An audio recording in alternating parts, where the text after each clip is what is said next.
Hello and welcome to One Week, One Year, a podcast where we watch and discuss every year of film history in order, starting in 1895, the dawn of cinema. And this episode is 1948. I'm one of your hosts, Chris Ellie. I'm a film projectionist, and joining me as always is... I'm Glenn Cobell. I'm a filmmaker. And joining us for the first time, we have... Trace Thurman. I am a film watcher and podcaster. Yeah. Thanks for joining, Trace. I have been attending the horror movie screenings that you program. When I was in Denver, I was attending them as often as I possibly could, and I've made a bunch of great discoveries because of the things that you've programmed. Oh, that's always nice to hear. Yeah, that was a dream gig of mine. I'm relatively new to Denver. Like I've been here for about 3 years, but I've spent the last pre-2022. I had spent the 13 years before that in Austin, Texas, and I'd always wanted to like host one of those screenings, but like the guy that does it there has been doing it like since its inception in 2006 ish. That's right, yeah. And so when I got here, one of my friends who was working as a booker at the Draft House was like, "Oh, like we're gonna bring Terror Tuesday and Weird Wednesday back to Denver. Do you want to host it?" And I was like, "Do I fucking ever?" I absolutely do. Nice. I get to program it too, which is always fun. That's super fun. That's great. I started at the Alamo in 2013 at the Yonkers Alamo, and I was always like hearing about Terror Tuesday from over in Austin, and they wouldn't want us to do it because they're like, oh no, we got to kind of keep it close to the chest, keep it like the real official Alamo. Yeah. They've definitely expanded it now. I mean, I don't know. It's definitely not every market. Like I know Chicago has it. I know San Francisco has it. I think Houston has it. New York's got it. Raleigh, North Carolina. Yeah, but like, I think it's also they have to find someone they trust. Like they don't do it in house. Like I mean, I've never worked for the Draft House. This is a contract gig for me, but they're gonna have to pry my hands off of it if they ever want me to not do it. Well, I appreciate what you've done. I was just recommending The Den to somebody today, which is one that you really turned me on to. One of the best horror films to come out of the 2010s that no one knows about. Mm-hmm. I don't know about it. It's because people, it really kind of kickstarted the Screen Life trend, but it came out like less than a year before Unfriended, and that one, of course, got a theatrical release. But no, I think The Den is like legitimately scary, whereas I think Unfriended is very fun and silly, but not scary. I like it though. You were saying you're a podcaster too. You want to tell us about your podcast? Yeah, no. So I as I said, I'm a film watcher and film podcaster. So I've written for the horror website Bloody Disgusting for going on 10 years now. But back in 2019, I co-started a podcast called Horror Queers for Bloody Disgusting, and it's on the Bloody FM podcast network. And basically, me and another gay guy in Canada, and we. It kind of started with us like being like, oh, we're gonna like talk about a different queer horror film each week, and we still do that. Like, I mean, you'll be hard pressed to find a horror film that doesn't have a queer component to it, or one that we can't find a queer component to. But generally speaking, we're just looking at a different horror film each week through a queer lens. If it has a queer component, that's great. It could be explicit or non-explicit. It could be like the director or the writer was gay, or our actor is gay, or queer. And yeah, that's what we've been doing for the past 6 or 7 years, and it's fun. If you ever want to like hear us, go search Horror Queers wherever you get your podcasts, and on every social media channel at Horror Queers. So we are irreverent though, so if you are averse to non-PC things, maybe don't listen to it. I didn't realize when you'd started the podcast, which was only about a year before we started ours, and you have so many more. You're so much more thorough with your episodes. You're a lot better about podcasting than we are. Definitely, my co-host and I are very type A. We have our schedule for 2027 like started already. So like we are big planners. I know. One time someone asked me to be a guest, and I was like, oh, they were like, oh, do you want to come on our show tomorrow? And I was like, oh, you've got to give me like 2 weeks notice at least, because I have a very like I've got a day job, I've got this podcast, I have my contract gig at the Draft House. Like I can't just do something tomorrow. I mean, I could, but like I don't like that. I like scheduling things. Even considering that we go a lot slower than we expect. Thank you for joining when I asked you a year ago to come on the podcast. I'm happy to be here and discuss Rope of all things. Like something that we have covered on our podcast as well, because this movie is gay as fuck. Yeah. There's a lot of interesting angles there for sure. There are many interesting things about him. There are many interesting things about him. Why don't we just jump right in as far as getting ourselves a little context for what is going on in 1948. So, Glenn, do you think you can take it away with the news? The news of the year, 1948. Alfred Kinsey releases the results of his studies on human sexuality, showing a greater diversity in sexual orientation than ever thought by the scientific establishment. Amidst the violence of the partition of India, Mahatma Gandhi is assassinated. Start the races. NASCAR is founded. A new scientific paper is published, presenting the idea for something called the Big Bang. The state of Israel receives its first prime minister and president amidst many skirmishes and massacres in the formerly British-occupied area.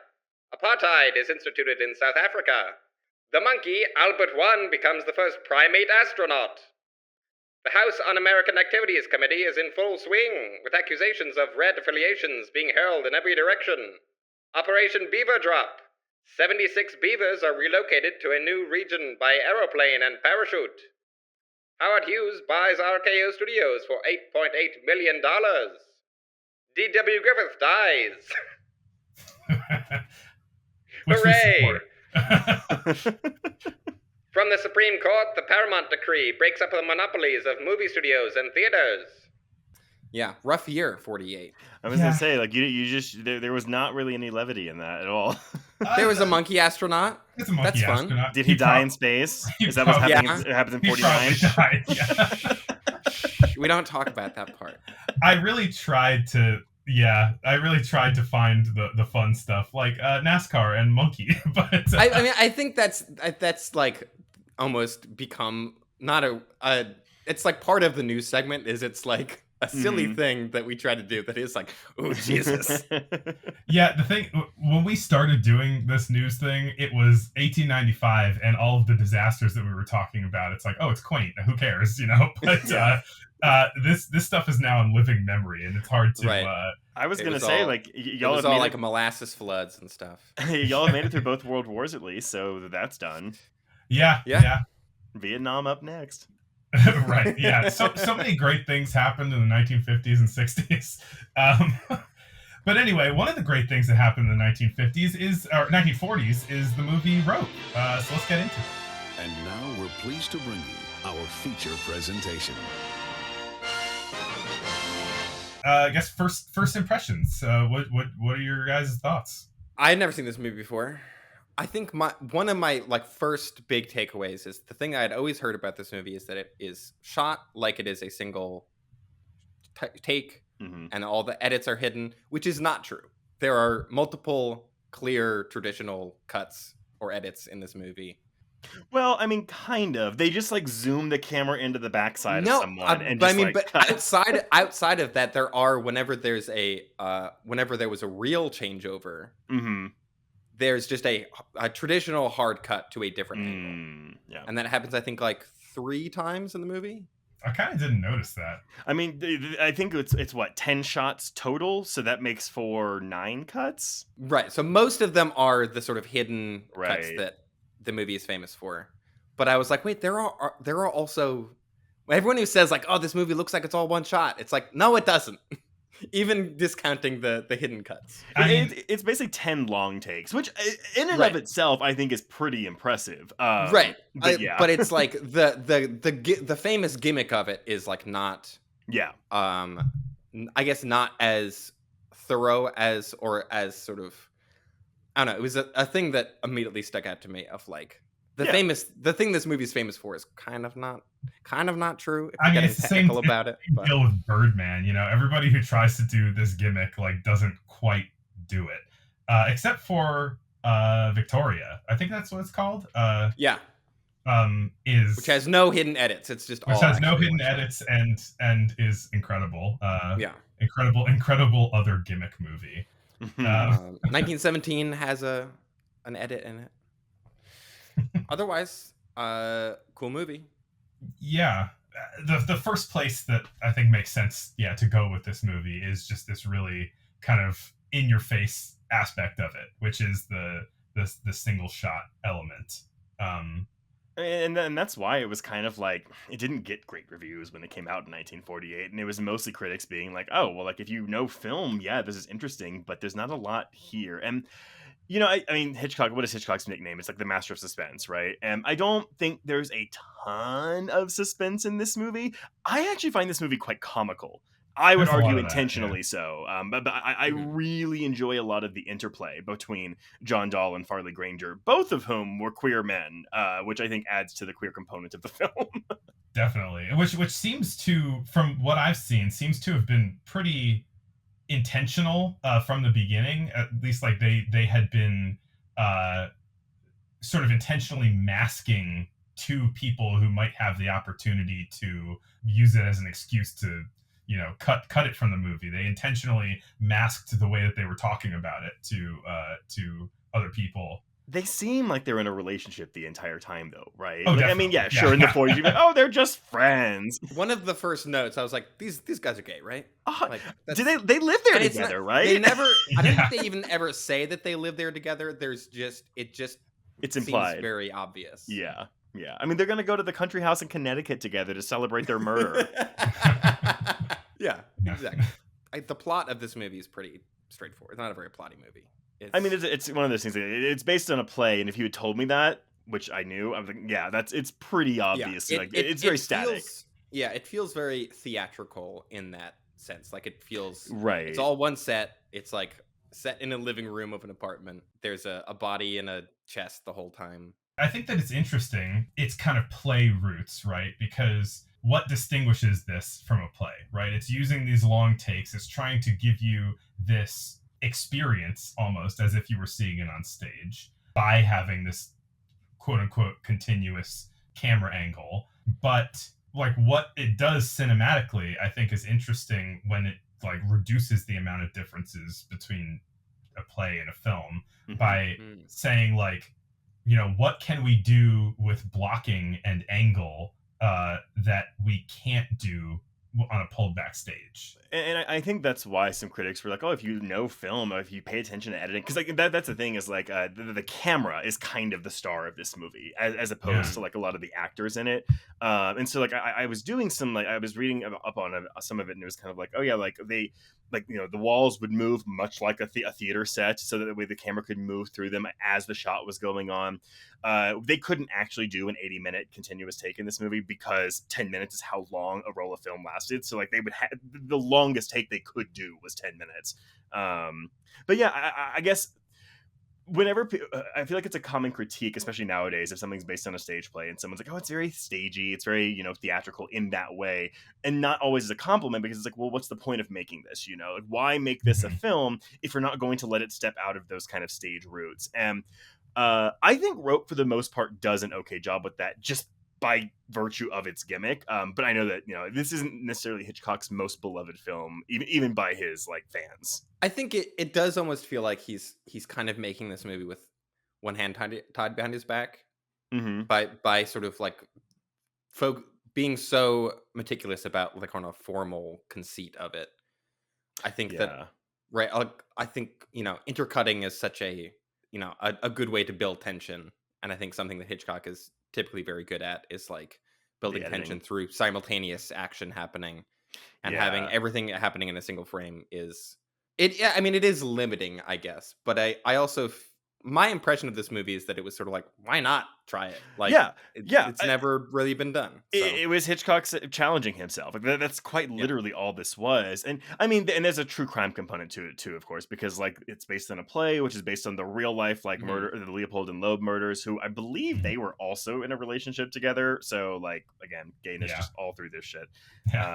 Actually, if you want to see a quote unquote remake of this movie, there's a movie from the mid 2000s called Murder by Numbers with Sandra Bullock and Ryan Gosling and Michael Pitt. That's basically the same plot.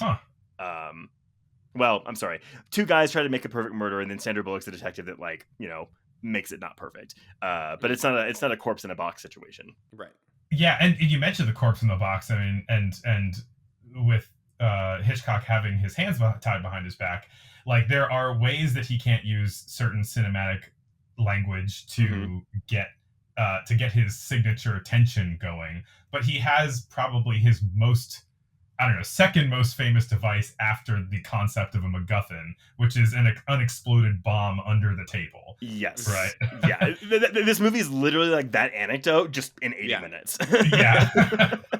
I immediately was like, this is the most Hitchcocky setup, is that there is a dead body in a box in the center of the room the whole time. But I will say, I mean, because I think the most suspenseful moment in the film is when the housekeeper is like, she's about to put the books back in the box. Like that's the Yeah. most suspense I think that Hitchcock gets out of this conceit of, there's a body in the trunk and hopefully no one opens it. But that's why, I mean, I watch this more as almost like a relationship comedy that happens to have a murder in it, because watching Farley Granger and John Dahl like just bicker back and forth is really entertaining. Yeah, definitely. Like, and you were saying I think the comedy is intentional in this movie. It has this really macabre sense of humor, which was controversial at the time too. Some critics at the time were even like, it's really nasty. Like, even though there's no gore, like they had issues the opening scene with the murder, and it's like, he's already dead by the time we cut to him. Like, it's fine. Even by Hitchcock standards, it's almost like it's decidedly unnasty. I think. But I think it's just the subject matter, the fact that like our protagonists are murderers, and I mean, I guess Hitchcock will kind of play with this again when you'll get to 1951 in Strangers on a Train. But it's just the matter where it's like, who are we supposed to root for in this movie, especially when the I guess the hero, for lack of a better term, played by Jimmy Stewart, like shows up more than halfway into the film. And kind of isn't presented as a like heroic character, at least for most of it. No, he's just the one that solves it. But I believe actually in the play too, because in the movie it's pretty definitive. He fires the gun to get the cops to come. That doesn't happen in the play. The play ends ambiguously, where you're kind of like, what's he going to do? Like, what is the moral quandary here? I'm sorry, here's the moral quandary. What's he going to do? And I don't think the play answers that question. So we do get an answer, at least here. So what point does the play cut off? It's like when he's determining? Big picture, like it's the same play, but like all the characters are changed. Even the names are changed. The only character that stays the same is the Jimmy Stewart character, but he's also meant to be like 29 in the play, as opposed to like his mid 40s.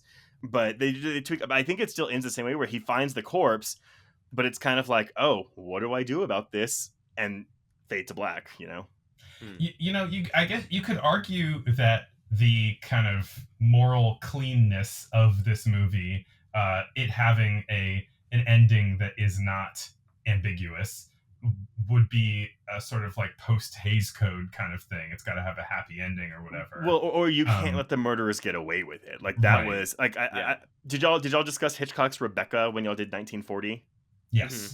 Yeah, and so that was a thing where it's like, in the book of Rebecca, like Maxim de Winter killed his wife. Like that is an answered question. But they couldn't have that in the movie, because you can't have a main character, like your hero, be someone who murdered and got away with it. So they had to like say, oh, we don't know how she died. And I think that's probably something we're doing similarly here, where it's like we have to give these guys a comeuppance. I think the way that the movie ended, though, even if you kind of consider it a bit of like a cop-out, it's interesting in that I think it really sells this theme that it's going for, of the idea of like this schism between philosophical musings about dark ideas and putting dark ideas into actual practice, where the movie kind of really comes down and says, like, you kind of being devil's advocate and thinking about how, oh, shouldn't it be okay to just murder people? And the movie's just like kind of definitively saying these things have no relation to each other. And especially because, this original story with Leopold and Loeb, it happened before World War II. And there's a lot about this movie that feels very post World War II, in that it's like we have seen the kind of the deepness of horrors that can come from taking sort of the eugenicist, for example, points of view of like philosophy, and then putting that into practice, which is basically what these two characters are doing. Well, and that's the most interesting part of the narrative, because does anyone care about the trials and tribulations of Janet and Kenneth? Like, we have this romance in here because we just have to have a romance in here, I guess. But yeah, I found like all the philosophical quandaries like the most interesting part. And we're dealing with like Nietzschean super the Ubermensch or whatever in this a lot. Like but yeah, I found the film was at its most successful when it was more contemplative in that way. Like, I liked watching that repartee, these discussions about like, well, what does it mean? Kind of removing black and white notions from it, good and bad, right and wrong. I mean, it doesn't mean that John Dahl's character, was it Brandon, is not a huge psychopathic asshole, but it's still fun to watch him talk. Jimmy Stewart's character at one point basically pitches The Purge. Yeah. It's like, we should have like a strangulation day. And yeah, strangulation day anarchy and strangulation day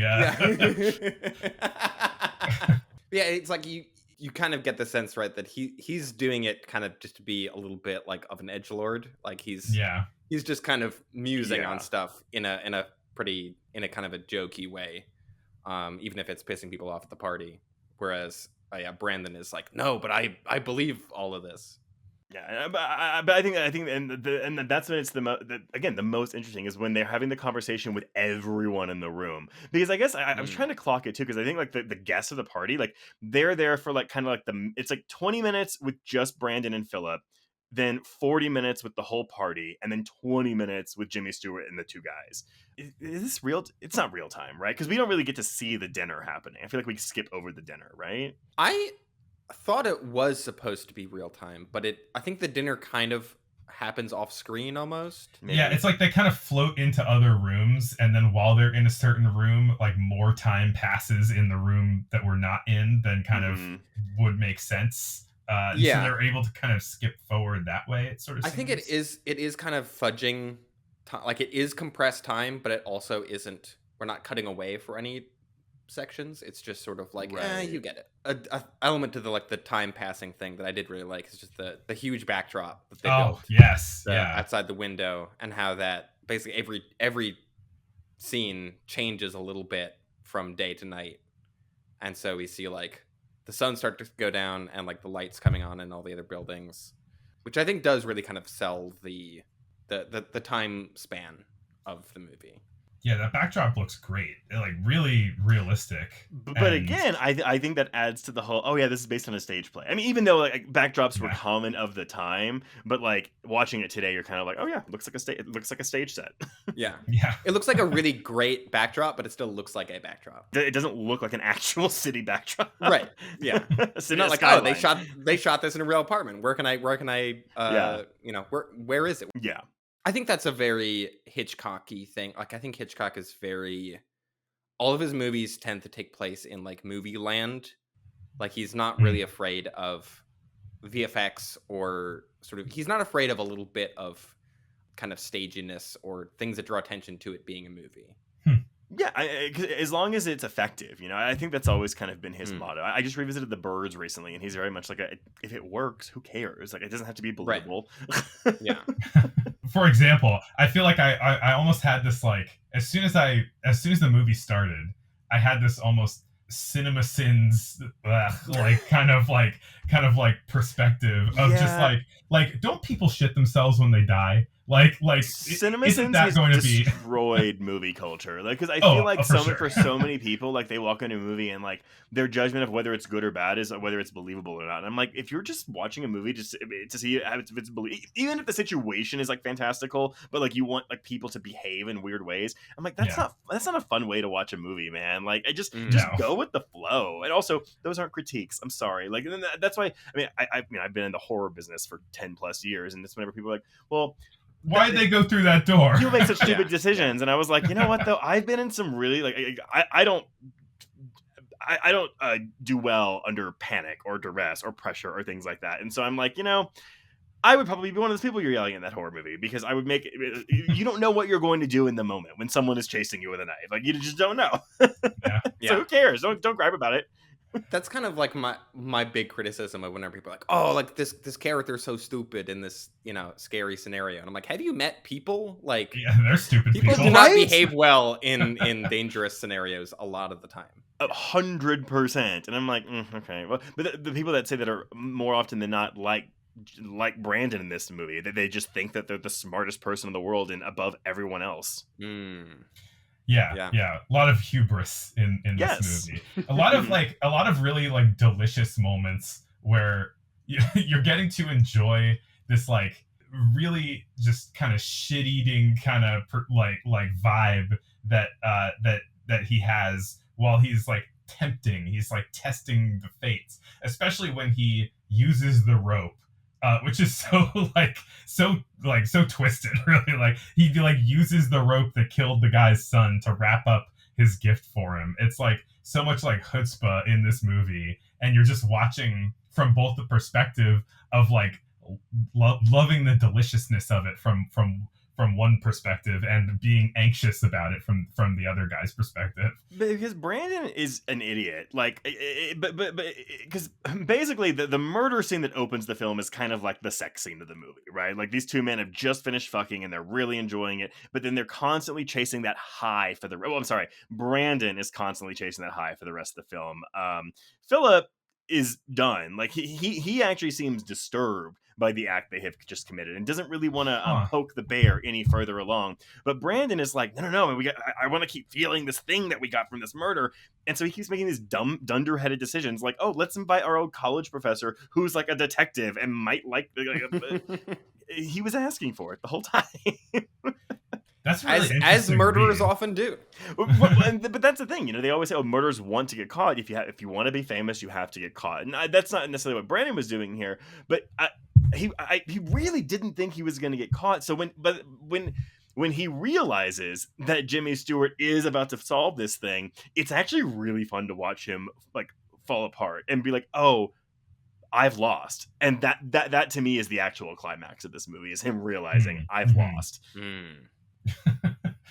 Kind of what reminds me of, I mean, completely unrelated, I guess, but it reminds me of the part at the end of Mandy, where the guy who's like has all of this power and influence suddenly realizes that it's like it's gone from him, and he just completely crumbles and it's in any movie, and it's always revenge films for me, but I'm always like, if someone's like killing someone because of some reason, like I always hate it when they just show up and just like shoot him in the head or just kill him really quickly. I was like, no.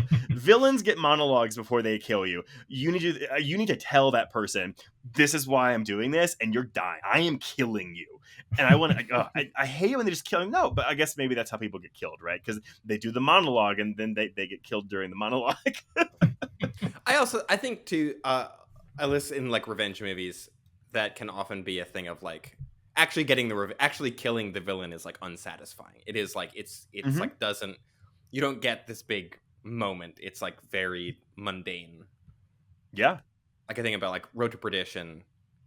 It's like most of the movie, Tom Hanks is like trying to get revenge on Daniel Craig, and it's like when he does, it's like so there's like no words are exchanged. It's like it's a tiny short scene that you can almost like it's anticlimactic.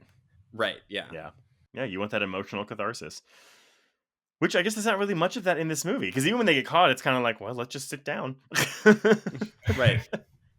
That ending scene, by the way, like I love how we've kind of transitioned all the way into night, and then we get the neon blinking light that starts casting over the entire scene.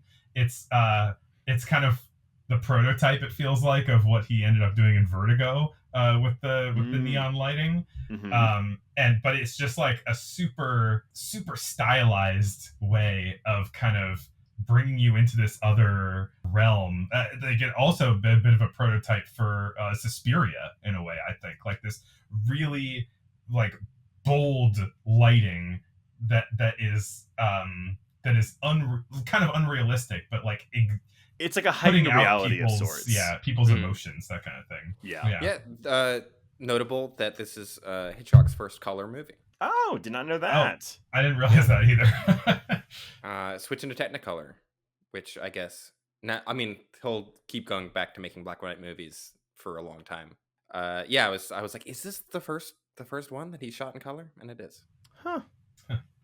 Yeah, I think he would, because this is, I guess, when this is that time too, like the Academy would, there was like a cinematography award for black and white cinematography and one for color cinematography, and so, Yeah. because I remember always being curious at why he made Psycho in black and white, because 1960 was pretty late for still doing black and white, Right. but it was very intentional on his part. He was like, no, this is a black and white movie. But then, Yeah. Huh. But then, like, if they shot this movie in black and white, I'm sure it would have been easier because the camera wouldn't have been as big. Oh, true. That's valid point actually. But there is something to just the kind of the lushness of Technicolor that does sort of, it makes this movie feel kind of, I guess, more like an A movie, like a big Like a AAA studio. feature. yeah, where it's like, this one's in color. Yeah. Which I think, I don't know. It seems like it's also just it's like Hitchcock getting another tool in the toolbox. I wonder if And that he's was already kind of like playing with that, right? With like trying different weird colors and stuff. Yeah, I wonder if that was intentional too, where it was kind of like, oh, well, like if people like don't think there's enough action in this movie, then like the color of the film, because this is, I'm assuming, a relatively new Huh. concept at this time. I mean, I know that we had color before, but like not every film was doing it. Yeah. So I don't know, maybe it was let the bright colors distract them from the story. Maybe. Yeah, I mean, I do think it was a draw hmm to see something in Technicolor. Like, it definitely wasn't uncommon, but it also, it was sort of like, I think it gave movies shot in Technicolor an extra prestige. I'm sure. Right. Yeah. Indie films, whatever the indie film equivalent of 1948 was, they weren't doing color films. Yeah, or they were like weird experimental colored movies. Yeah. I mean, it does feel like a bit like 3D of the 2010s. Well, I was actually going to ask. I was like, do y'all know if they charged more money per ticket for color films versus black and white films? I wouldn't put it past Hollywood, but you know. Yeah. So I don't know about that. That's an interesting thing to look up. One thing that might have been the case around the turn of the century, actually, Yeah.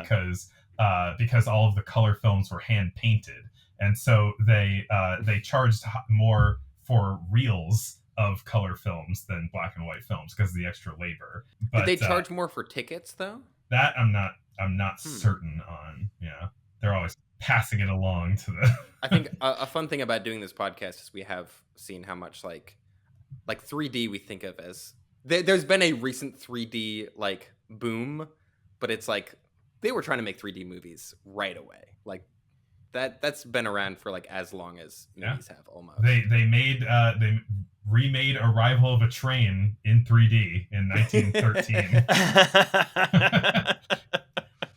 1913, something like that. Yeah. The scariest movie ever made. Yeah. The best The first horror film. possible premise.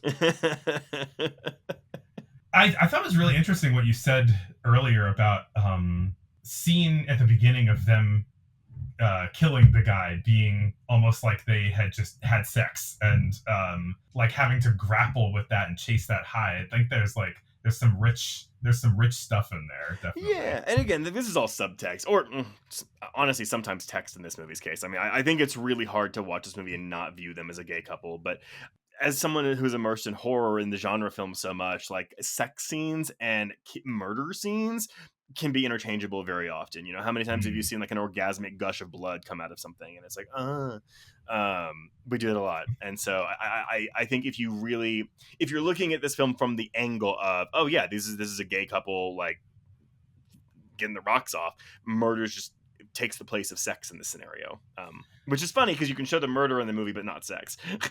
Right. I guess it's also interesting. It's just like if you were to sort of take that along a different angle of just like the idea of wanting to get caught and wanting to hide. It's almost like this metaphor for coming out in a way, right? Or being out. One person's afraid to be, right? Well, no, absolutely. And so if you view this like as, like Brandon is the one that's very comfortable in his own skin. You know, he's out and proud, kind of, or he's, at least at this time period, he's willing to push the button so far to where someone might realize that he's gay or slash a murderer. Whereas Philip, the Farley Granger character, is like is not. He is someone who has not come to terms with this queerness yet, with his sexuality. It plays in every single scene. Even the story about, you know, oh, did he strangle the chicken or not? Like, again, you could read that as just another, instead of murdering it. Can you murder a chicken? Just another instance of a sexual encounter with another man that he had as a teenager or a kid, that he's still viciously lying about.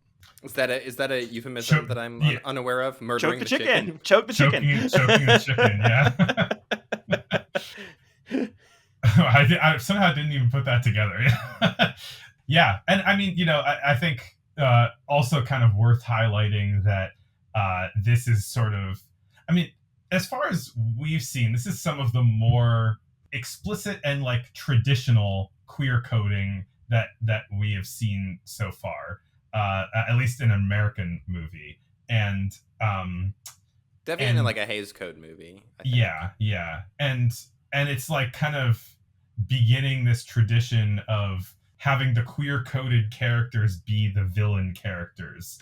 Well, I mean, I don't know. Maltese Falcon is I mean, there's two. There's the pre-code one also. I guess I shouldn't say beginning this tradition, but like, yeah. I think like in the year of our Lord 2025, I do think there's more sensitivity around like depiction of queer characters and like, oh, like we don't make them villains. I personally don't have an issue with it. I think the issue I have is whenever a person is villainous because they are queer, but if they are villainous and happen to be queer, I don't really have a problem with it. But that being said, though, I mean, like with the way queer people are treated in this country, even today, if someone wants to go crazy and murder someone because they're gay, sure, like I buy that. Like depiction does not equal endorsement, you know? Yeah, definitely. I think it's like not castigating the movie for this as much as just like kind of noticing its place in like a sort of trend that existed in cinema history. Also, I'm sorry to go back to this chicken thing. Like, I had to look for this line of dialogue, but Brandon does tell Philip when he's like, no, "You've done this multiple times." He says, "You're quite a good chicken strangler, as I recall." I'm like, okay, that's not even subtext. That you're just saying he's good at jacking you off. Also, right, like strangling someone, I feel like is both a sex act and a way to murder someone. Yeah. Yes, very much so. Mm-hmm. So, like, they could have, I guess, stabbing him could be, you know, interpreted that way too. I mean, Hitchcock also notable guy who intertwines sex and violence. Yeah. So he definitely liked pushing both as much as possible. The guy was a big old horn dog. Oh yeah. I guess like the kind of villain archetypes that Brandon and Philip kind of fit into. I don't know. I could recognize a certain degree of just like the like villainous duo where one is always nervous and one is always really overconfident. Like that seems like that. I mean, this movie definitely didn't invent that, but that feels like a kind of a classic like villain like archetype that there's somewhat pulling the other one along with them. Like one's the top and one's the other bottom. Examples. Yeah, I guess so. Sure. Yeah. It's funny how many like parallels there are. Yeah. Well, it's I found this piece. It's written by Armand White, who's a critic that I don't like very much. But oh my god, the famous. I know, the infamous. But for Out.com, he wrote an article titled "How Hitchcock's Classic Mystery Rope Cleverly Depicted Queer Life." And one of the excerpts that I highlighted from this was, he says, "Rope's story of one-upmanship and intellectual warfare among a particular class of gay men is ultimately universal. It shows extraordinary insight, subtly observing mid-20th century gay behavior. The film's greatest suspense is in its recognition of secret, furtive lust. Certainly, Hitchcock knew such hookups as part of modern urban life." I like that. And he also reads the opening, the murder as a threesome. Oh, yeah. Okay, a threesome gone awry. Armand White, king of good takes, I guess. I know. Maybe, I'm not going to go that far. Yeah, I would never say it. Trust me, when I saw this, I was like, Armand White? Is that the same Armand White? It can't be the same There's one. no way. He's just an angry, bitter old queen. He had a good opinion? Yeah.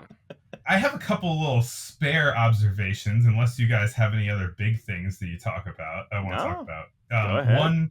One is that there's a scene where they're all talking about astrology, and they're talking about like, what time were you born? And I have been at this party where everyone's just like, oh, you gotta download CoStar right now. Yeah. Because CoStar, you have to know it's the location, the day, and the time of birth, and that's always like everyone's like, Mom, Dad, when was I born? I know. I've sent that text before. And then also one other thing is the part where I'm so bad at people's names. The part where Philip is playing the piano, and then there is a metronome that is like ticking back and forth. Mm-hmm. And I think it's such a genius little device where this metronome is exact, right? And you can judge how anxious he is by how close to the metronome he's playing. It's like it's so well done. Well, that's the thing. I think that Philip is ultimately the more he's the more one-dimensional character in the film because he's kind of one note. Like, he's just anxious and stressed all the time, whereas Brandon is very much he contains multitudes. But I always find myself wanting to know more about Philip or get more from Philip in the movie, because I feel like, again, yeah, he just is that kind of one-note character, and I want more layers for him. But I guess at the same time, we don't really have time. Yeah, I mean, this movie is so constrained that so much has to be done through implication of what happened before and what might be happening right now. Yeah, there's a lot of good off-screen dialogue, I think, in this. Like, the most tense moment is when what's her name, the housekeeper, Miss Wilson.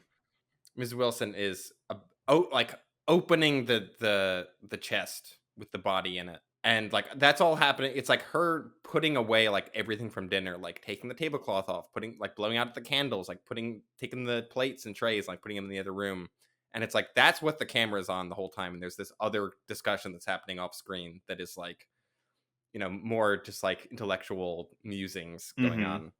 But it's like, we're not looking at that. We're focused on like this sort of all of like, and it's that thing, right? Where it's like the more like busy work she does, the tenser it gets. Like, yeah, the more like little sort of like almost opening it, like almost doing this.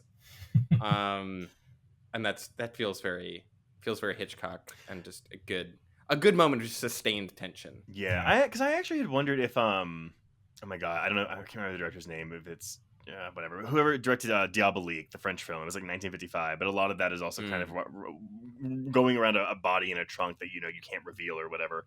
And so I do wonder how influential this was, even though it wasn't as lauded on its initial release. There was some dialogue in this movie that I thought was a little clunky, especially in the beginning, like a little expositional stuff where they're like, well, of course, as we all know, that they are his parents. Oh.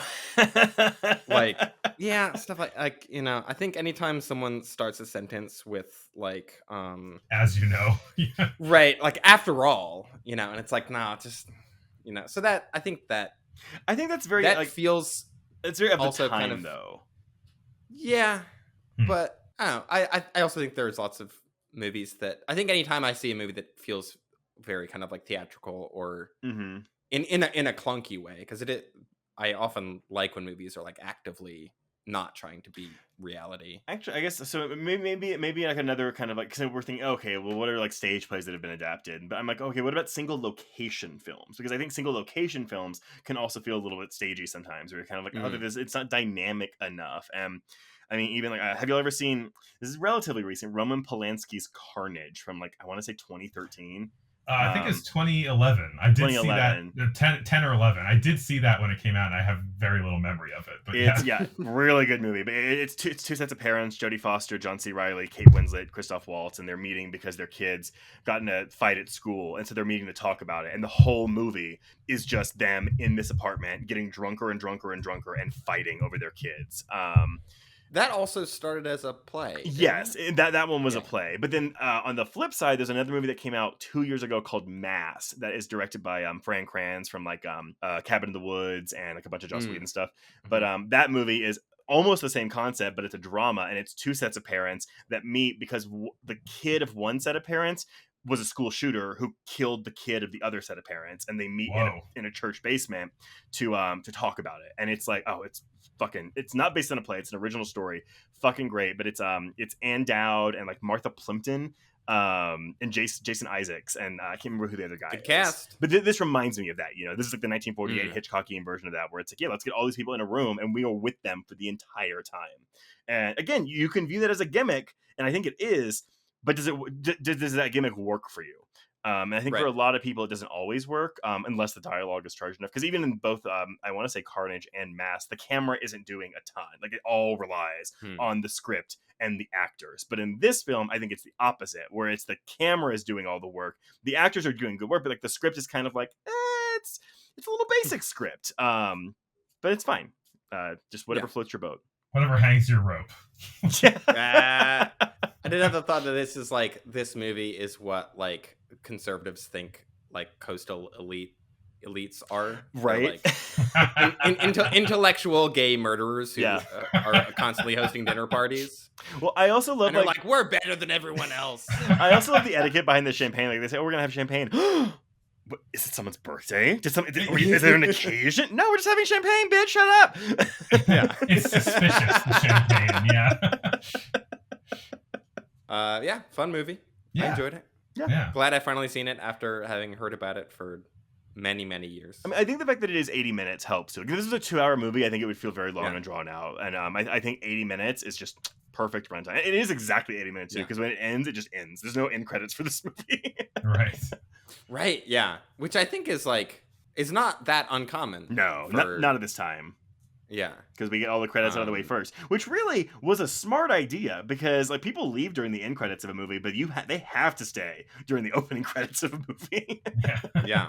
It does seem pushing credits to the end does seem like something that has happened more and more just as movies have existed for longer. Yeah. Well, yeah, it's a pretty rare move that people pull lately of putting the credits at the beginning so that you can just end. Which people do sometimes, and it's always I like the moxie of it. It's just like boom, movie's over, get out. Yeah, dang. Can you think of any recent movies that have done that? Not off the top of my head. Not off the top of my head, I know. Like, it's the thing also because we live in a world with post-credit scenes, so like you have to have the credits if you want to tease something at the end of the movie. That's my challenge to Marvel movies is to put all the credits at the beginning next time and just end the movie. Thanos snap. Have the credits run during the movie. Like every couple seconds, like a credit just pops up at the bottom of the screen. I'm not against that either. I love a late title drop in a movie. Oh, like 40 minutes in. That always fun. Honestly, I think one of the best examples of that too is the remake of Friday the 13th, because that movie has a 25-minute cold open before the title card pops up. It's fucking great. Wow. Hopefully someday we'll get Rope X in space. Rope in space. Honestly, I'm a little surprised. Wait, Rope in space. I'm a little surprised no one's tried to remake now this. I want to see that. I know, right? But I guess maybe it's because we don't remake Hitchcock. Like that's kind of the thing. Like especially after Gus Van Sant's remake of Psycho. But like, right? I guess one notable example. Yeah, but it's kind of like, well, I mean, like this is not a perfect Hitchcock film. It's not one of his best. It's not one of his worst. But like, I think there's something again. I don't know if I would keep the single take gimmick for a remake, but I mean, like whatever a filmmaker wanted to do, like just or make it an actual single take. Right. Yeah, I mean, it's not a thriller in the Hitchcockian sense, but I do think that the actual single take movie Victoria like does a good job of like building tension through the whole film. And so I feel like if people were to attempt something like that today, could be effective. Birdman won a lot of awards, I guess. I mean, they're a bit more modern. Did y'all ever? Oh God, there was one a couple years ago called Soft and Quiet. Did y'all ever hear about or see this movie? No. It's one of those ones that it's presented as a single take, but it's like not. But like I think it hides the cuts really well.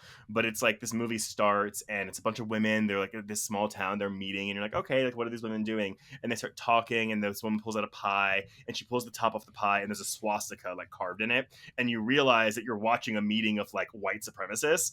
And the whole Whoa. movie is like they come across some Asian women, and it's kind of like what they do to them. So you're basically watching a hate crime in real time with Holy a single shit. take. Yeah, it's I would not recommend this movie to most people because my husband he hated it. Like he's like, I don't know why you would make this. Like you're just watching racist commit a hate crime. Like what's the artistic value in this? But I think it's a really effective movie, and I think it also helps that the writer and director is not a white person. So there's a reason for it clearly. But anyway, Soft and Quiet, recommend that too. If you want to see Trace recommend some more movies, you can. I know that's really why I'm here. You can check out his podcast, Horror Queers. Yes. And yeah, thanks a lot for joining us. I appreciate it. Of course, and if thank you. if you happen to live in Denver, come to the Sloan's Lake Draft House on Tuesday and Wednesday nights, and come see my programming. Yes, I highly recommend that. From Any personal experience. cool screenings coming up that people should be aware of? Yeah, I have to think. I'm like, what do I have coming up? No, I am. I will tell you in just a second when I look at my schedule. We are. Maybe give it like an extra couple weeks just to because we got to edit this and everything. That is true. I will say that for September, what I've been screening is for Terror Tuesday, I've screened the 1999 remake of House on Haunted Hill. I've screened 2007's The Orphanage, Child's Play 2, and Audition, the 1999 J-horror film. For Weird Wednesday, I've done Jawbreaker, David Cronenberg's Crash. So not the racist one, but the one where Holly Hunter and James Spader like to fuck by car crashes.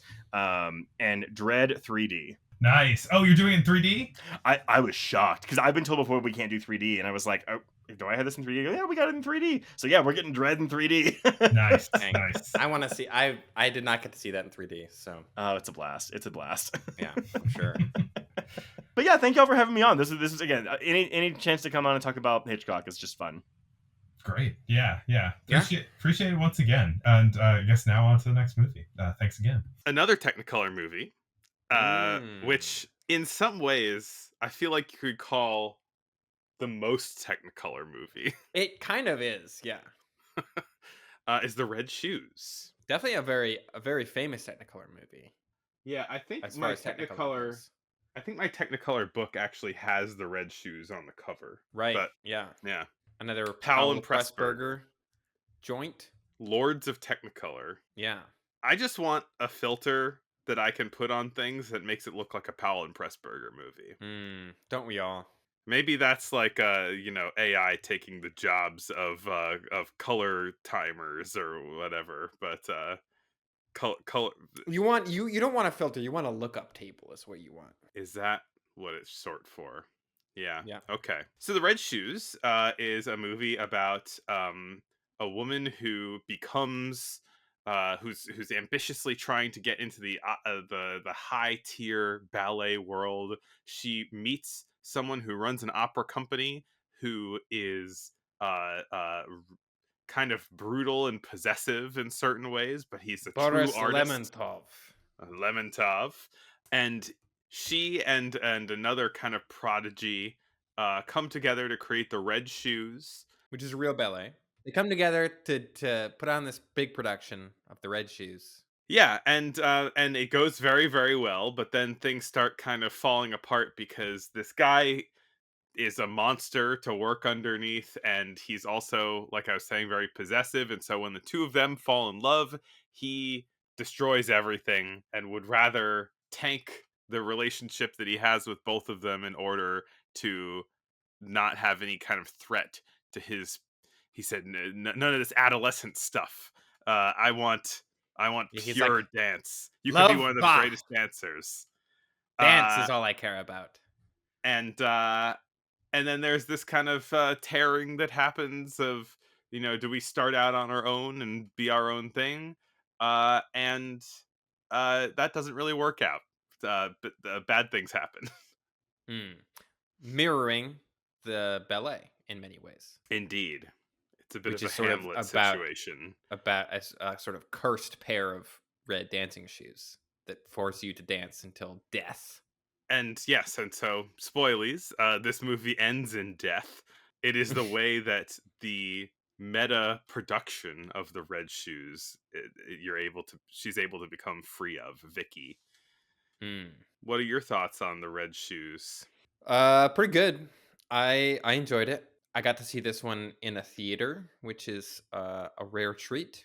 Never seen it before that, and the only Powell Pressburger movie that I've seen in a theater, which is pretty cool. I also got to see, before I even saw the movie, I had seen the actual titular Red Shoes at the Academy Museum. Ah, They had a whole exhibit about not just Technicolor, but just color in general in movies. they have Um, multiple red shoes on multiple distinct red shoes on display at that museum, right? Because they also have the ruby slippers. right, yeah, red shoes are a big thing in early Technicolor films. I mean, they look great in Technicolor, so why not? Yeah, yeah, I think that's kind of the most notable maybe thing about this movie is just its use of color, and it's sort of it's just vivid costumes and sets and color palette. I yeah, mean, it's like we're saying, it's like this showbiz drama, but it is kind of centered around this like 20-minute section in, like, right in the middle, which is just the ballet, The Red Shoes. And yeah. it's like it And completely it's abandons all sense gorgeous. of reality. It becomes just this surrealist, expressionistic, silent ballet film for 20 minutes. And it's, like, the Showbiz movie is like a good movie. You're like, great. Drama, high stakes, Yeah, love it. But yeah. the ballet section in the middle is like transcendently good. It's hard to come down from that high in a way Right. You're because like, oh, now we have to go back to like a movie about people, like real people. Boring. yeah. Yeah, it's like the it's getting at the kind of unreality of a Busby Berkeley type thing, or I rewatched La La Land recently, and I feel like it's kind of like in some of its Yeah. scenes where it's kind of leaving reality, it's sort of evoking sort of a similar type of deal as Very what's much going on so. here. Yeah, I love movies that like leave physical space. Yeah. Oh yeah, whether it's 2001 or the end of Evangelion or The Red Shoes or La La Land.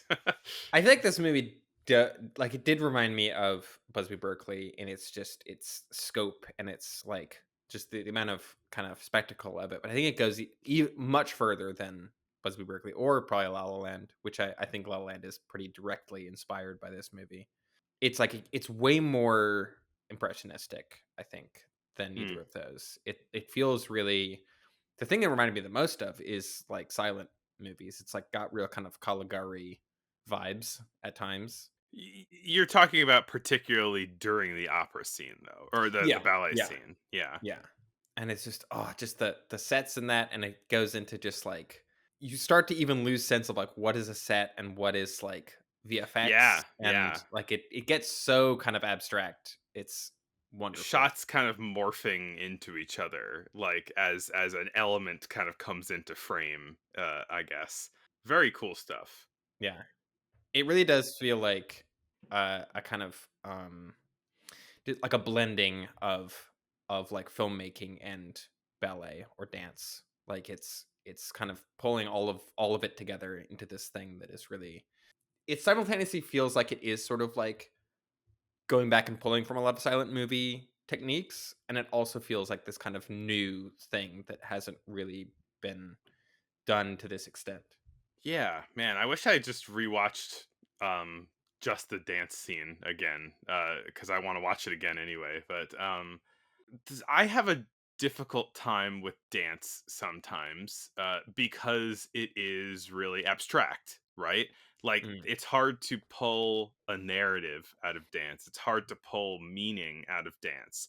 And like what any individual moment of human movement is kind of hard to define.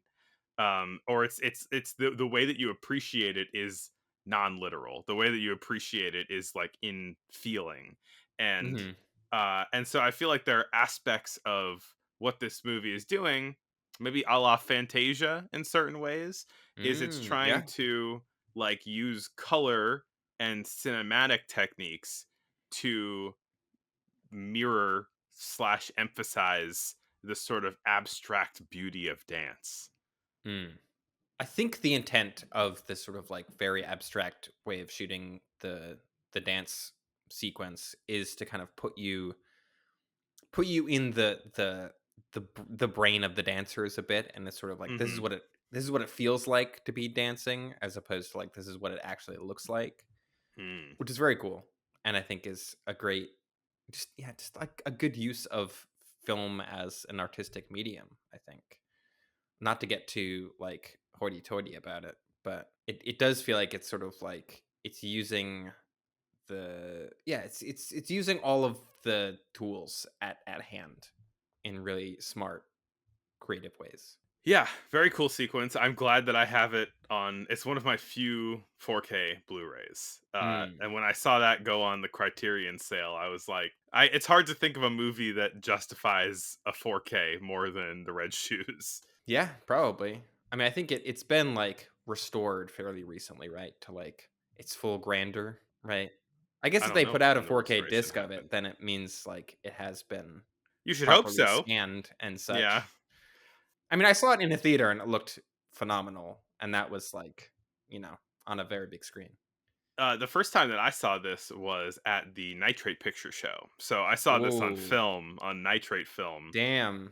And yes, very, very Having never cool. seen a nitrate film, I mean, I don't know if that is necessarily any better, but I've been told that it is, so I'm gonna assume that that's correct. I think people want to believe that it is. Maybe somebody can prove me wrong, but like everyone says, like, most nitrate films, because it's pre 1953, are black and white. And so the thing that people say about nitrate is that it's the silvers are more silvery, like it glistens in a different way. And I don't know if I could necessarily determine that to be the case. But because the crystals and silver on the print, on the emulsion, are the same. It's just a different plastic. But Mm, maybe, I don't know. Anyway, it's kind of cool. Anyway, to just see a film that could catch on fire. yeah. Oh, a little element of danger in there. Yeah. Anything about the outer kind of melodrama of this? I mean, the melodrama feels pretty um not standard, but it has a lot of kind of like showbiz movie tropes, I guess. It is Yeah. about sort of like the push and pull between like personal happiness and kind of professional success or artistic success. Yeah. Um, Sacrificing yourself for your passion, for your art. yeah. Apparently, I think it was Powell who said that this movie is about like art that is worth dying for. That is Mm. like explicitly kind of what it's about, which I don't necessarily know if I agree with, but in a very sort of melodramatic way, I like how this movie is sort of like it is taking, I think, a lot of common things that artists struggle with and blowing them up to just like incredibly massive stakes and scale. And apparently, it is not necessarily reflective of what like ballet is like. I don't know, man. There's enough of these movies like Whiplash and Tar and this that like make me think Black that Swan, Black Swan, another movie that I think is very directly inspired by this movie. to the extent that it's not, to in all of the ways that it's not inspired by Perfect Blue, Right. it is inspired by this Besides movie. Perfect Blue, this is the movie that it's pulling the most from. Down to, I mean, this movie has Swan Lake in it, so Yeah. and it does the same thing with the pirouetting whip pan point of view thing, where like as someone's Mm. pirouetting, the camera's like whipping to their point of view as they stop in the dance spin. It's a hard thing to describe. Yeah. No, I Yeah, know. that's a camera thing that Black Swan is. I I have to imagine pulling directly from this because it's like the exact same camera move Right. Yeah. in the exact same context. POV, you're a ballet dancer. There's so much texture in this movie. Mm. Even outside of the context of just the dance scene. like the walls, the wallpaper, like Yeah. the paint on the banisters, like everything has this kind of ombre to it, you know, this like It has a what? gradient, an ombre. That's like a gradient. Um, Okay. I guess I've uh, never heard ombre used in that not context. ombre like Not the like Spanish ombre. yeah, or who's this hermano guy? um, but it like nothing is like a pure color. It's like almost just this like coffee stain kind of like a beautiful version of a coffee stain like on the entire Hmm. frame. Hmm. Uh everything is just flowing from one color to the next, and it's like a really really pretty thing going on, I Yeah. guess. Yeah, this movie shot by Jack Cardiff once again, who also did Black Narcissus Hmm. last year. One thing I did kind of appreciate about this movie is that right, it sets up this sort of not really love triangle between the three lead characters, but this sort of triangle of like attention Yeah. uh and I like how it's never treated as a like romantic love triangle. Like two of the characters are in love, but then Lermontov, the head of the ballet, is like he is very possessive and controlling of Vicky, but it's never really treated as like a romantic I feel relationship. like there's like some, you know, vague implication that he has some kind of jealousy with a romantic flair. He's also kind of gay coded at the same time. Right, which I And think kind like, of yeah, leads me to adds to my sort of assumption that it is not romantic. but yeah, he is definitely like he wants absolute control over everything in his life. And Anton Walbrook, who we also saw in Yeah. Colonel Blimp, he's really good in this. Yeah. Playing a very different character from the one he did in Colonel Blimp, who's like ends up kind of being a sweetie pie a little bit. Like Yeah. and in this is like a very like cold, controlling, like imposing figure. Yeah, I mean, Colonel Blimp was made during the war, maybe before they had discovered the full extent of uh the Nazi crimes. And it's possible that now for now and for a long time a German will never get a non-evil role. Well, it was Austrian, it wasn't German. It's an So important was distinction. Hitler. Okay. Hey, you know what? You know who else was only following orders? Hitler. And also the character is Russian, I think, not German. But Hmm. anyway, Anyway, yeah, he but good in this. he's Everyone is scary, good. he's domineering, and I think that the movie kind of delivers him a shock in a way, because he has lost control of his muse in a way that he can regain and plot to regain. But then you finally see him sort of break when he is fully lost control of his muse in death. uh and kind of reckoning with how he drove her to death. So apparently, I was watching some of the movie with commentary earlier today to brush up because it's an old movie. The commentary is mostly like clips from different interviews I've been taking, and one of them is with Moira Shearer, who plays Vicky, who was a real ballet dancer and was cast in this movie precisely because they knew they needed an actual dancer to play the lead role because they didn't want to like switch between two different people. Right, yeah.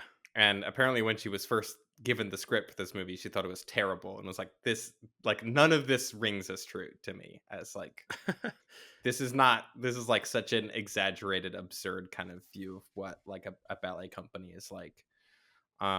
And she was basically like bullied into making the movie a little bit, where like the directors kept showing up, just like showing up at the ballet company until finally her boss was just like, "Can you make the movie so that they'll go away?"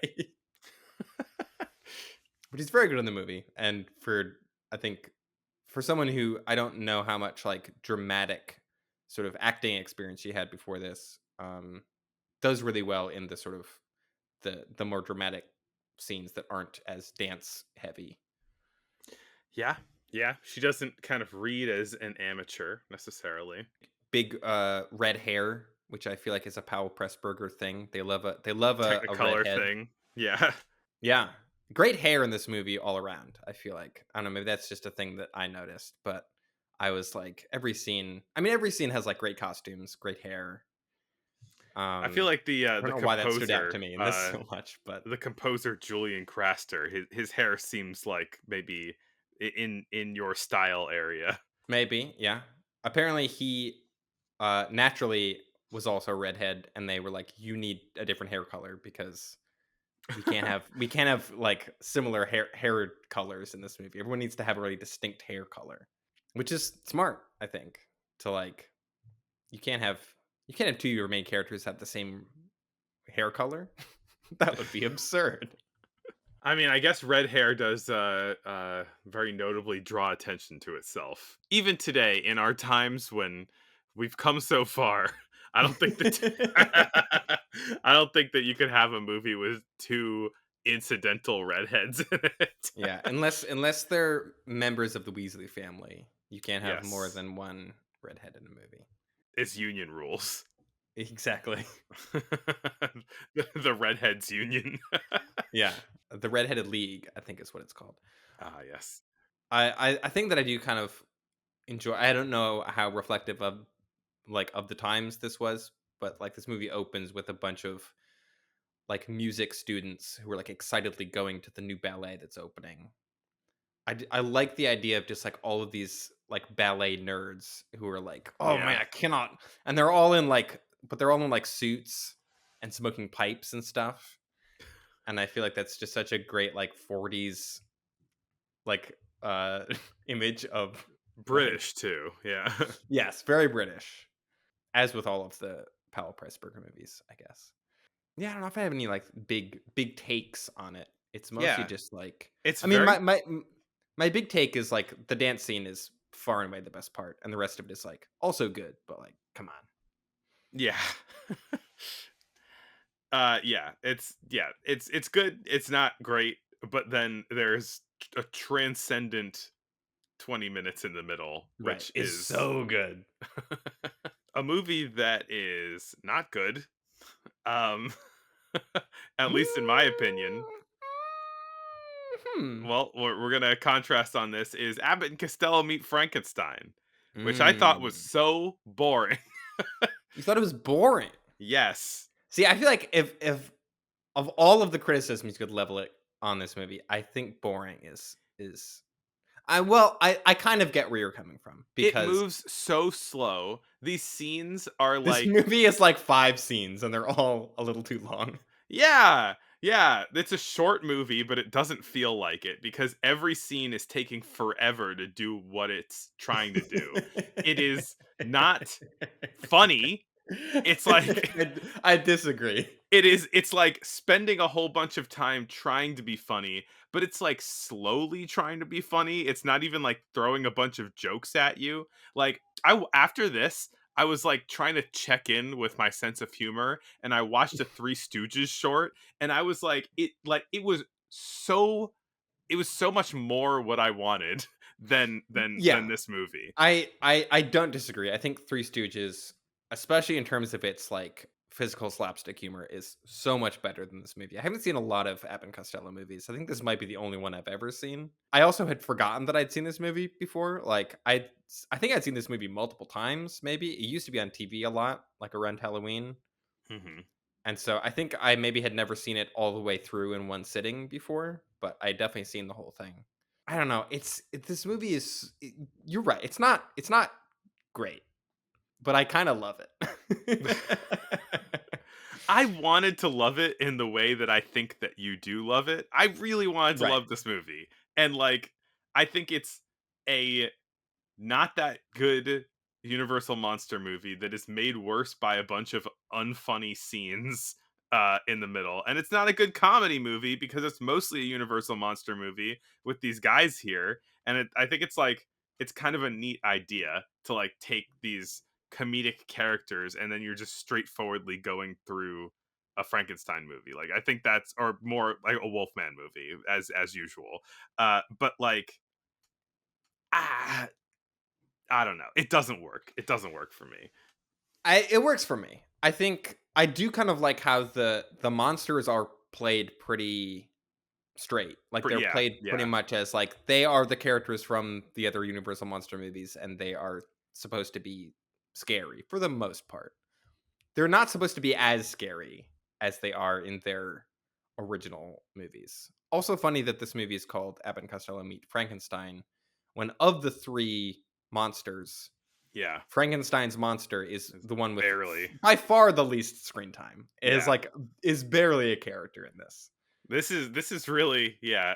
Abbott and Costello and the Wolfman versus Frankenstein, or versus Dracula, Right. versus Science Dracula. Science, which also like, yeah, this movie is about science Dracula, which is like, oh yes, right. This movie is very It's so dumb. Like, stupid. Like, this movie is super dumb. Like I will fully admit to that. I don't really have a problem with that, but it's like the dumbest. This movie feels like it was shot like in a weekend, yeah. but on amazing sets. Like the sets in this movie look gorgeous and are like, there's an island castle with a spooky laboratory in it. Yeah. There's like trapdoors and like secret passages and like swamps and stuff. People go to a masquerade ball in a swamp for some reason. Yeah, I mean, I think that this movie is, we haven't seen, there's a ton of Universal monster movies that we haven't seen at this point because they're Right. just cranking them out, but um most of the ones that we've seen so far are like trying to be actual monster movies and not just like, silliness, Right. except for maybe Yeah. Bride of Frankenstein. Like this, I feel like is kind of, This is the Deadpool and Wolverine of the Universal monster. oh, no wonder I hated it. But where it's like we're taking the same characters played by the same actors and we're playing it for laughs instead. That's of true. serious. Well, I was gonna say is that like this feels like the beginning of like, it's not a horror movie, it's not a scary movie, it's a Halloween fun time movie. Yes. Right? This Like, is a very it's- Halloween Yeah, spooky Monster Mash movie. yeah. It's like we're having a spooky themed time, but we're all still having fun, just Yeah. like you do in October. It's got animated opening credits where the words are made out of bones, and whenever Dracula turns into a bat, he fully just turns into an animated cartoon. I really like that actually. That's that part. I like Kind of it. rules. It feels like it's completely breaking reality in a way that's just like, we're all comfortable with this. He's going to Yeah. turn into a cartoon because we don't have the technology to do a transformation of him Yeah. turning into a bat.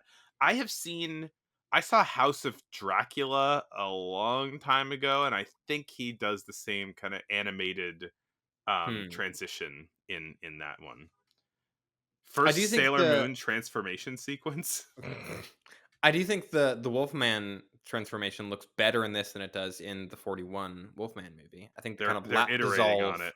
Yeah. I think the kind of like, adding a little bit of makeup each time between dissolves works better in this one. It does kind of feel like Lon Chaney Jr. is maybe the only one who is like taking.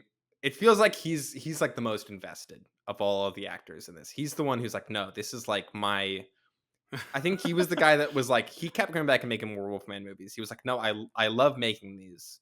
Please let me play the Wolfman more. He gets better and better at being the Wolfman It's every true. time we've seen him. And this is the second of two times that Bela Lugosi played Dracula, like in a Universal monster movie.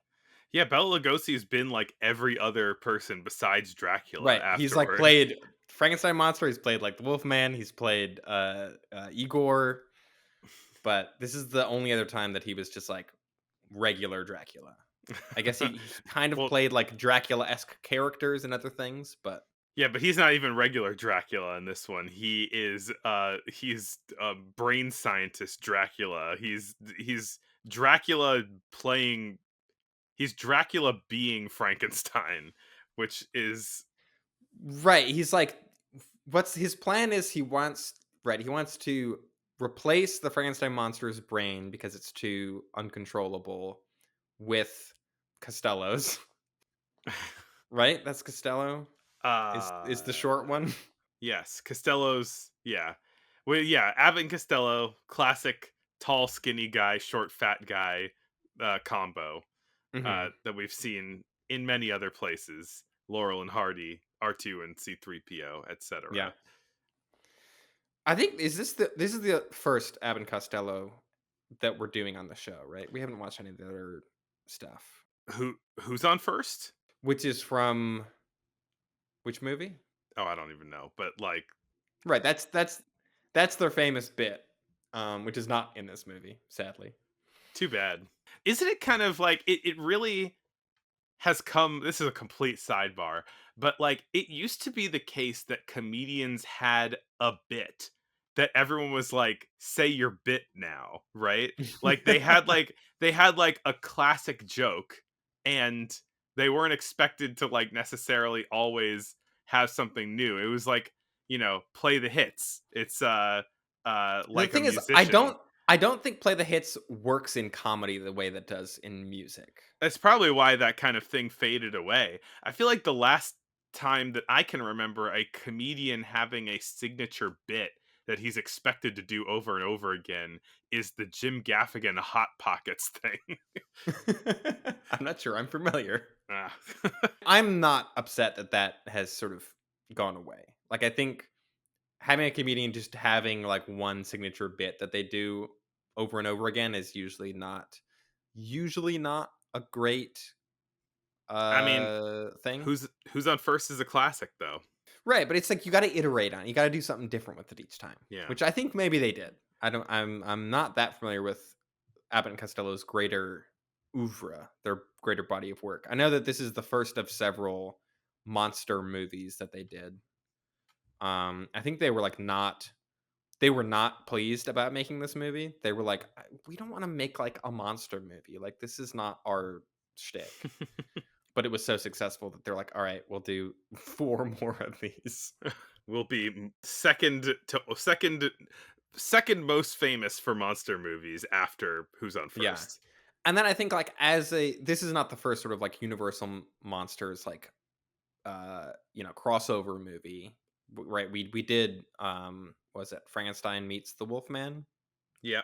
already? But I think to my knowledge, this is the first sort of like Dracula is like the main villain of a bunch of monsters movies, which has become sort of like if Dracula is in your movie and there are a bunch of other monsters in it, Dracula is like the main villain and is sort of the one like pulling the strings of the other. He's like the mastermind, right? Right.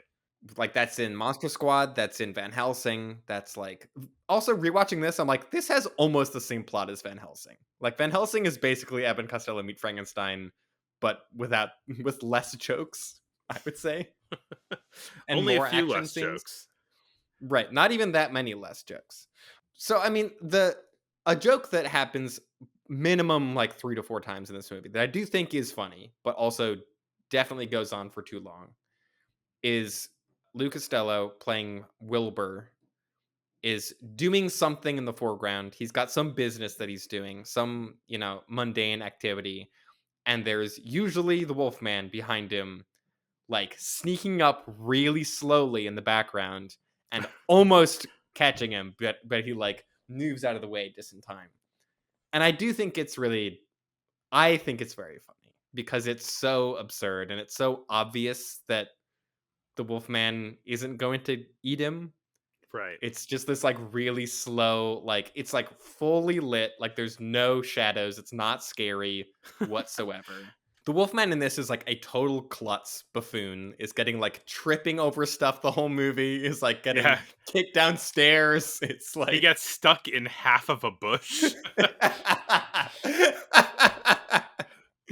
Right, it's like any sense of menace that the Wolfman had is gone.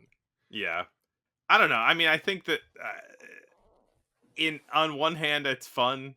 On another hand, I think the best thing about the Wolfman is the kind of I don't know, the scariness of the prospect of him turning into the Wolfman.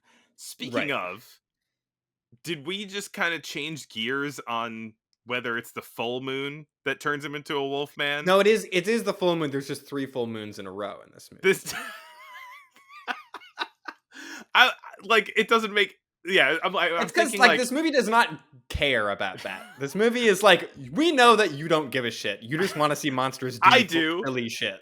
I do. I mean, like that was very disorienting to me. I was like, did a month pass? Like, what's happening You here? you just want to see Dracula's coffin open up really slowly and then close again when someone looks at it. Yeah. See, you're laughing now. It is funny. But that's the thing, is like that happens once, it's funny. It happens like 8 times in a row. You're like, I get it. All I right, get the joke. let the scene end, please. I enjoy this movie. It's very silly. It's got some it's got some really great just like 40s monster shit in it. It's got a great spooky laboratory with like Tesla coils. There's lots of really goofy wordplay of people saying like, "I'll bite," and like, "No, I will." Blah. Um Also, Vincent Price pops up as the Invisible Man as an uncredited cameo at the very end of the movie Uh, when they jump in a boat to escape, and the Invisible Man is in there. it's a notable voice, that Price voice. Right? Definitely Yeah. had some familiarity there. Although I think because they did later make an Abbott and Costello meet the Invisible Man, and I don't think it's Vincent Price. They're changing actors all over the place in these Universal monster movies. They've been Right. doing them for 15 years at this, or 18 years at this point. The Frankenstein monster in this is played by an actor named Glenn Strange, which is a great name from my perspective. Glenn Strange. Yeah, wow. The first Dracula was 1931, 17 Yeah. years before this. Crazy. Also, just a funny 1940s accent thing is whenever, especially Bud Abbott says Dracula and monster, he says Dracula and monster. He like switches the end vowel sounds. The of each. Dracula monster. Yeah, Dracula and the monster. And it's like that's not a joke at all in the movie, but it made me laugh every time. So I think if you want like the song Monster Mash in movie form, and it's it's the middle of October, and you've watched all the good monster team up movies, then you know what, throw this one on. You don't have to pay attention to it because like you get it. Yeah, like we have our playlist of movies that are visually interesting, silent movies to put on in the background. This, I think, is a background movie. It's a throw it on TV movie. Yeah. Specifically because it's not that interesting, but like it is something that just brings you. It's just like you just look every once in a while and there's Dracula. Nice, Yeah. It also it does look surprisingly great for such a silly movie, I think. Yeah. Well, we have 2 more films, neither of which are very silly. No, not very much at all. There's no real transition here, but let's talk about Bicycle Thieves. Switching gears entirely. Let's talk about the movie Bicycle Thieves, which is maybe the least silly movie that we watched for this episode. It's one of the least silly movies ever made, to be honest. Yeah, probably. Well, I don't know about that. That's a strong statement, but what I can say about this movie is that it's a huge downer. Yes. And yes, it is. It's a downer. I was thinking about this recently. It is a downer in a way that would not be quite reached if it wasn't realist, right? This is kind of the poster child of the Italian neo-realist films, and there's something that feels so grounded and so true about the things that are happening on screen that when it is it's brutal, but not in a way that you would get in a melodrama where you have a bit of remove from it. You're watching Hmm. Bicycle Thieves and you're like, this could be happening to a real person, and it would be a really bad day in their lives. Yeah. Hmm. It does feel like everything in this movie maybe not didn't happen in a short of time frame or all happen to one person, but it does feel like everything that happens in this movie has happened to someone in like post-war Italy. Yeah. Short synopsis. It is economically destitute times in Italy, and our main character, whose name is Ricci, Antonio Ricci. Antonio Ricci. He is looking for work, and he's almost in this like Great Depression type situation where there's a bunch of people all clamoring to get the jobs that are distributed from this one guy. He gets a job putting up posters, but he needs to have a bicycle to do it. It's a requirement. But he just pawned his bicycle recently, so he's so excited to get the job. His wife sells their sheets so they can just sleep on the bed without sheets, so that he can get the bicycle back from the pawn shop. And then on his first day on the job, his bicycle is stolen. And the rest of the movie is them thinking, we have spent all of the last of our money on this one last chance that we had to support ourselves, and we need to get this bike back. Otherwise, like, who knows what could happen? We'll all become homeless, or just, yeah, bad things will happen. So they're searching for the bike, and eventually they track down the person who stole it, but he's in a mafioso neighborhood, and they're all they're all protecting him. And Well, so they have no evidence. Like yeah, the bike isn't there. It's just their word against his, basically. And so he's got a bunch of friends that are sticking up for him, and they're like, "Well, shit out of luck. Like, there's nothing we can point to saying you stole our bike." yeah. And he's got his son Bruno in tow almost this entire time. Ugh, Bruno. And then there is a point, kind of in total desperation, when he knows he found the person who stole his bike, but he can't get it back. He contemplates stealing someone else's bike so that he can keep his job. He gives it a try and gets caught immediately. But Bruno's crying face lets them kind of let him go. But then they walk away, and there's no real solution to their problems. And then And also, Fine.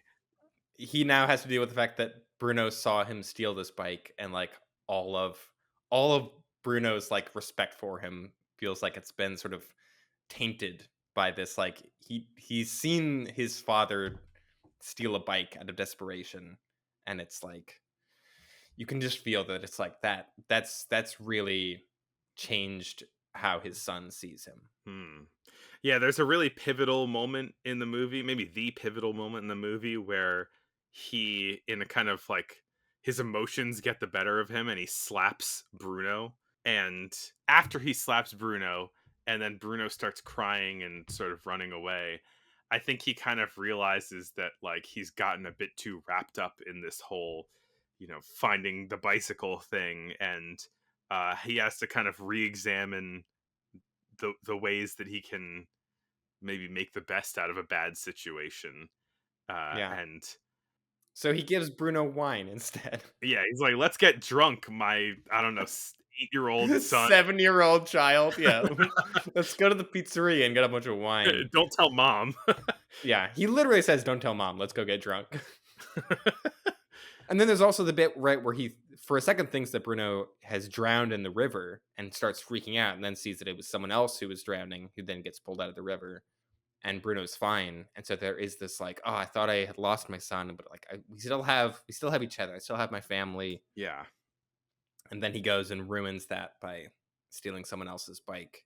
I mean, The character arc of it did remind me a little bit of Nightmare Alley from last episode. Of like, hmm. at the beginning of the movie, right? He's like, "How could someone do this to, like, don't they know that this bike is all I have? This is like my entire job depends on this. Like, how could someone steal my bicycle? Who would do that?"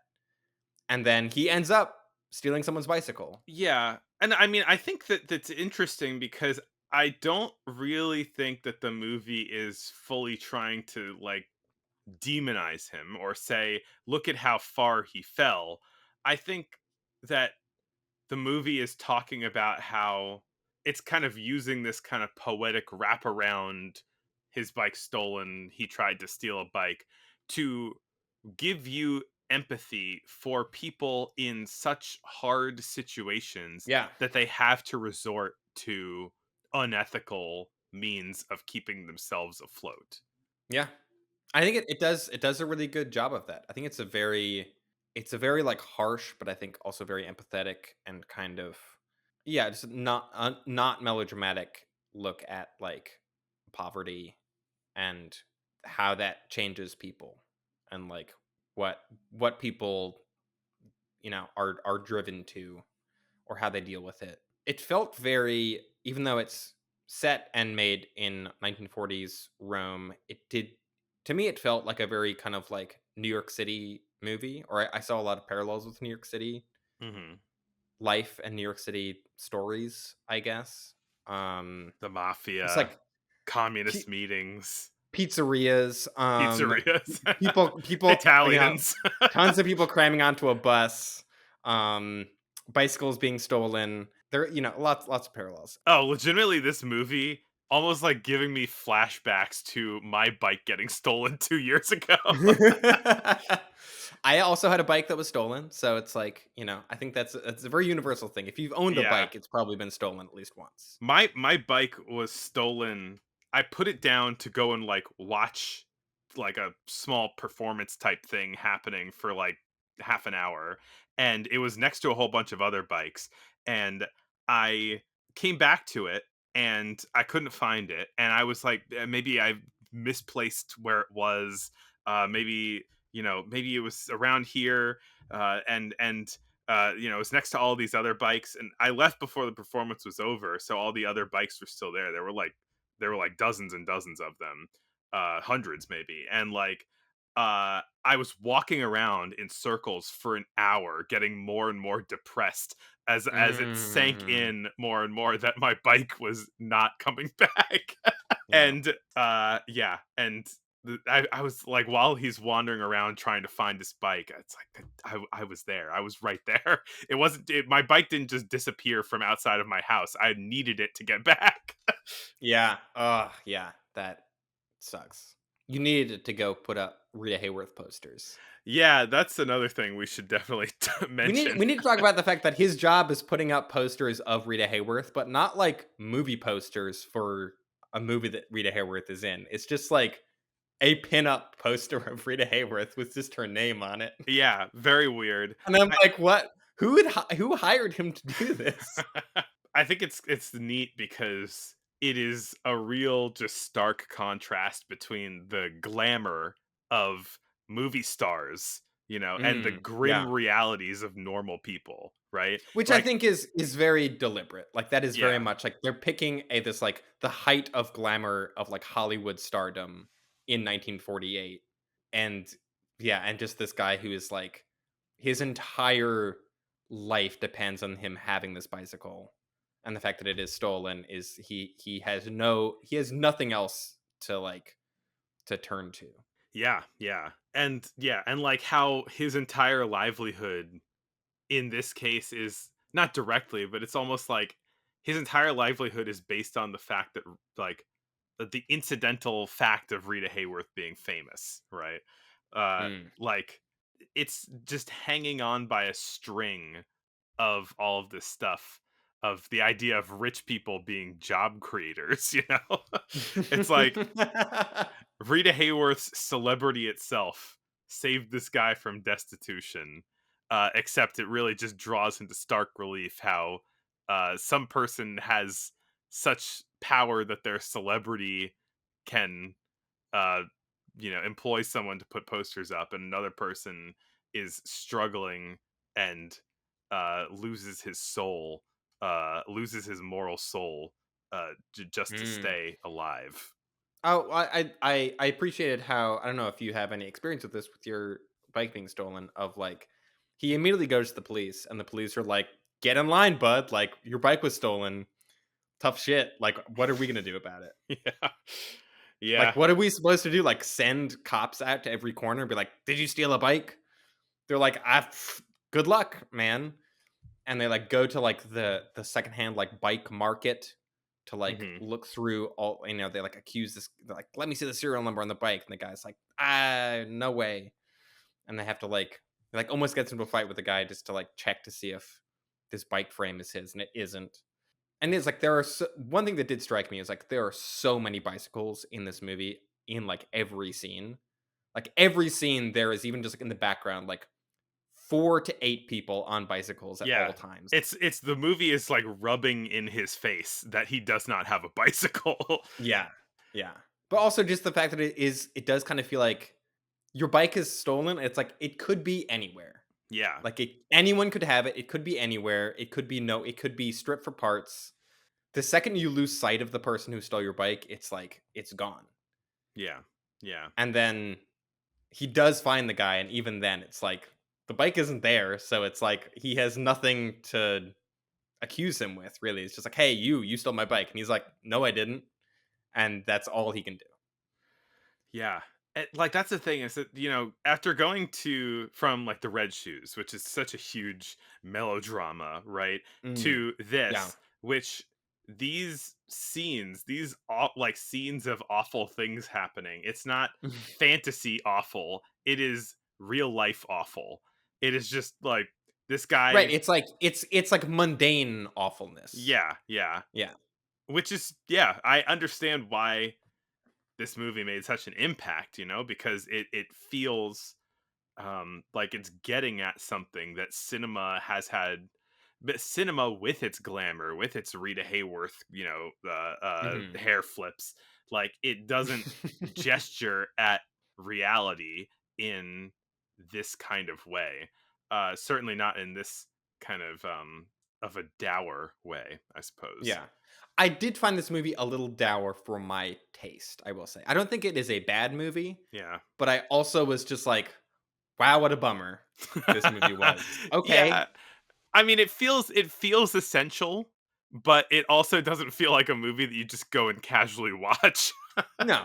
But I do think like a lot of the details of it do feel very rich in how kind of real that the reality that they conjure. Like I think a lot of just the outside of the sort of quest to find the bicycle, just all of the side characters they meet, all of the sort of worlds that they kind of enter into briefly. Like there's the whole section of like following this old man into a church because they saw him talking to the guy that stole the bike. Hmm. And they're like harassing this old man in church, and like everyone in the church is like, get out of here, what are you doing? Like leave, like what, why are you here? And it's like, I gotta talk to this old guy. One of the few moments of levity is like he's getting like kind of followed or chased around through the church, and the people who work for the church are like, they like have to stop and cross themselves, and then Bruno stops and crosses himself too. Got to stop mid chase for a Yeah. little. Is that what it's called? Crossing yourself when they do that motion.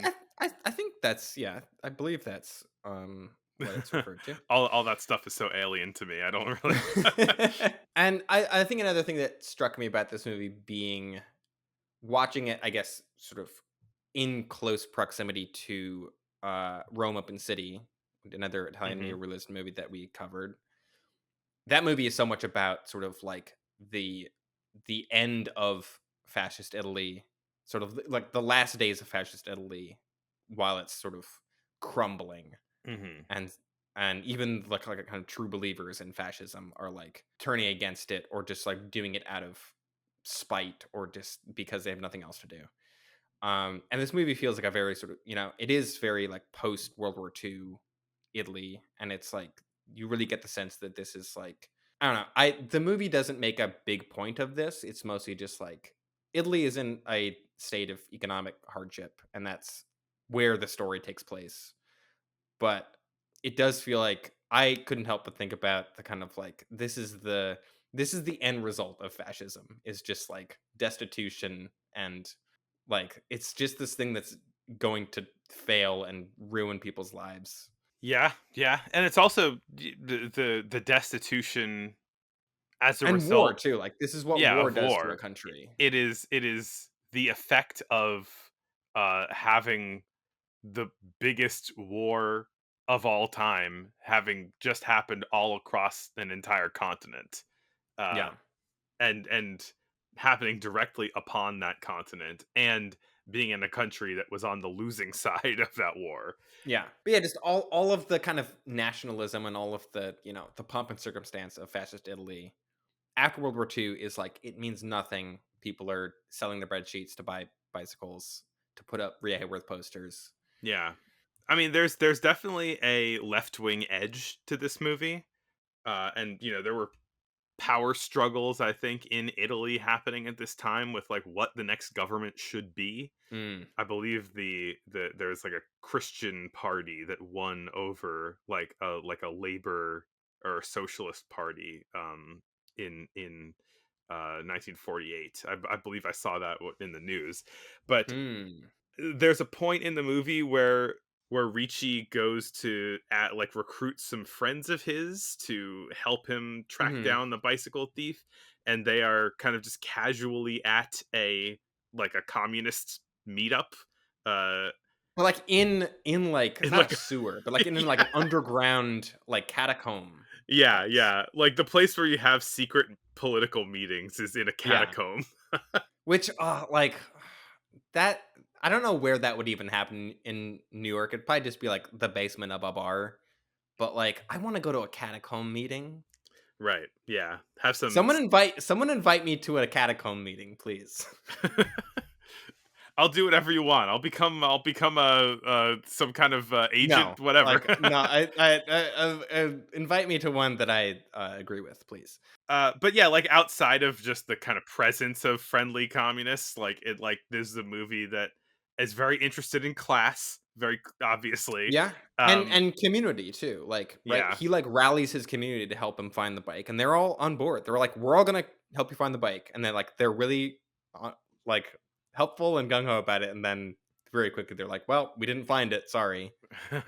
life goes on. Yeah. And then right, like the other bicycle thief, because I do like how the plural of the title is like right. As soon as one guy steals a bicycle, you're like, yeah, but it's not the bicycle thief. It's bicycle thieves. Who else is stealing a bicycle in this movie? Uh huh. Which is a great sort of uh, Chekhov's bicycle thief. Is that what it is? It isn't at all. But like he also is like his community sort of comes together and is like, no, like this guy, like we trust this guy. You're not like you can't just come in here and accuse him of stealing your bicycle. Yeah. Yeah. And I do like how it is, and like the church that he is like running rampant through, like there are all these like kind of pockets of community that he does sort of encounter. Mm-hmm. Yeah, it's like a bit of a tour of different aspects of Italian life, and I think Mm. that as you go through the Eating movie, mozzarella sandwiches, which yeah, I didn't realize that was a thing, but like I want one now. as you go through the movie, you're seeing people of different class situations, right? Like Mhm. when they're trying to blow off some steam, and he's trying to fix his relationship with his son after he slaps him. He takes him to a nice restaurant, and there's this dynamic between them and Bruno kind of staring at this rich family. Talks about how we'd have to make a million lira a month if we were going to eat like them. uh and yeah, there's people in so many different stations of life, uh uh not just class wise but culture wise, that he's kind of on a tour through as he's trying to track down his bicycle. I think that's one of the other things that made this feel very New York City to me is the Hmm. sort of like all the different pockets of community and the sort of like at any given point in New York City, you can see like someone at rock bottom standing feet away from like a millionaire. Yeah. And it's like that these things exist like in such close proximity with each other. And there's so little kind of physical divide between people that I think is also true in Rome. Um but it's like a like city thing, I guess, but maybe most right, yeah, pronounced you in put certain cities. enough people in a small enough place, and like that's gonna happen. I just got an advertisement for a Dance Dance Revolution like DJ dance party night, and I thought for a second that it might be in my city, and then I realized that it was an ad for a show for an event that was happening in New York City. And Mm, it is another aspect where it's like if you get enough people together, every niche can be catered to. And there you unfortunately, go. mine cannot unless I go to Brooklyn. Yeah, it's why I don't want to leave. I can definitely see the influence of this movie on what I think of as like very New York movies, like After Hours or Good Time. Good Time, I think, being very directly influenced by After Hours. I don't know if either of those have any sort of if they've like name checked Bicycle Thieves. Would not surprise me at all. Good time is a good pull, I guess. Yeah. I mean, even more broadly though, it feels like a an influence on realism, right? We talked I forget if it was earlier this episode or during the last episode about the beginning of the method acting, right? Where the style of films was intentionally this heightened style, this Mhm, heightened Hollywood kind of thing. And this movie is doing its best to not be heightened. And it seems like mhm. it's kind of paving the way for a lot of, 70s dramas, things Yeah, that are yeah. very, very down to earth, very matter of factly acted, and not Mhm. very fantastical. Yeah. Yeah, very much like a very opposite to like the Red Shoes, which is like so abstract, so like colorful and I guess fanciful, you could say. Red Shoes is also like a pretty dark movie with a downer ending. But that downer ending does not hit hard like this one does, right? Like Right. it feels like you're Not in the watching same way. it feels like you're watching a sad opera and then like everyone dies at the end. And you're like, oh, okay, cool. That was fun. That was good. You know? Right. You're like, well, of course. Yeah. I mean, we all knew that was going to happen. Whereas this, yeah, this, like, it's so heartbreaking. Or it ends on like a downer note, but it also ends on ambiguity, right? Like it just leaves you to sit Right. It's and like think about they didn't get the bicycle back. What now? Who knows? But yeah. like, he just has to like go home. And presumably in like a worse situation than Right. he Like was before. he's going to lose his job. Almost definitely. He didn't find his bicycle and he like lost his son's respect. Yeah, yeah. Like the movie kind of knows that you can sort of fill in the blanks of everything that's going to happen next, and Right. it's not good. I do kind of feel like we have spent all this time investing in this character. To end on that note does feel I do feel it is unsatisfying. And Hmm, I realize that that is very much the intent and the point of the movie is that like some shit happens, kid. right. But I don't know. It's like it left me feeling a little I was heartbroken, but at the same time I was left feeling a little bit just like, ah, oh God, like what was all that for? A little bit. Yeah. I don't really like that's not my main takeaway from the movie, but I think that that is like I to a certain degree just my personal taste. I think of just like I want a little bit more catharsis or like at least sort of some more kind of poetic bookending Well, it's going to than be this movie hard gives to you. I mean, I feel like we could say more about this movie, but also that's a great transition. Right. To a movie that is also about sort of like living rough and sort of the Living what rough and desperation. yeah, dealing with shitty situations. But I do think right has a much more certainly a much more conventional ending that is not uplifting, I wouldn't say, but does feel like it ties things up really nicely. And I do like that about it. Yeah. And that movie is The Treasure of the Sierra Madre. Yeah. This movie is so fun. I Yeah. I love this movie. This movie is fun, but it also is like really dark Yeah. and really like I mean, in some similar ways to Bicycle Thieves, is just about like desperate people being pushed to like their absolute limit. Yeah, poverty. It's another movie about Yeah, poverty. It's another absolutely. movie about poverty people, like people in poverty getting kicked while they're down, and Yeah.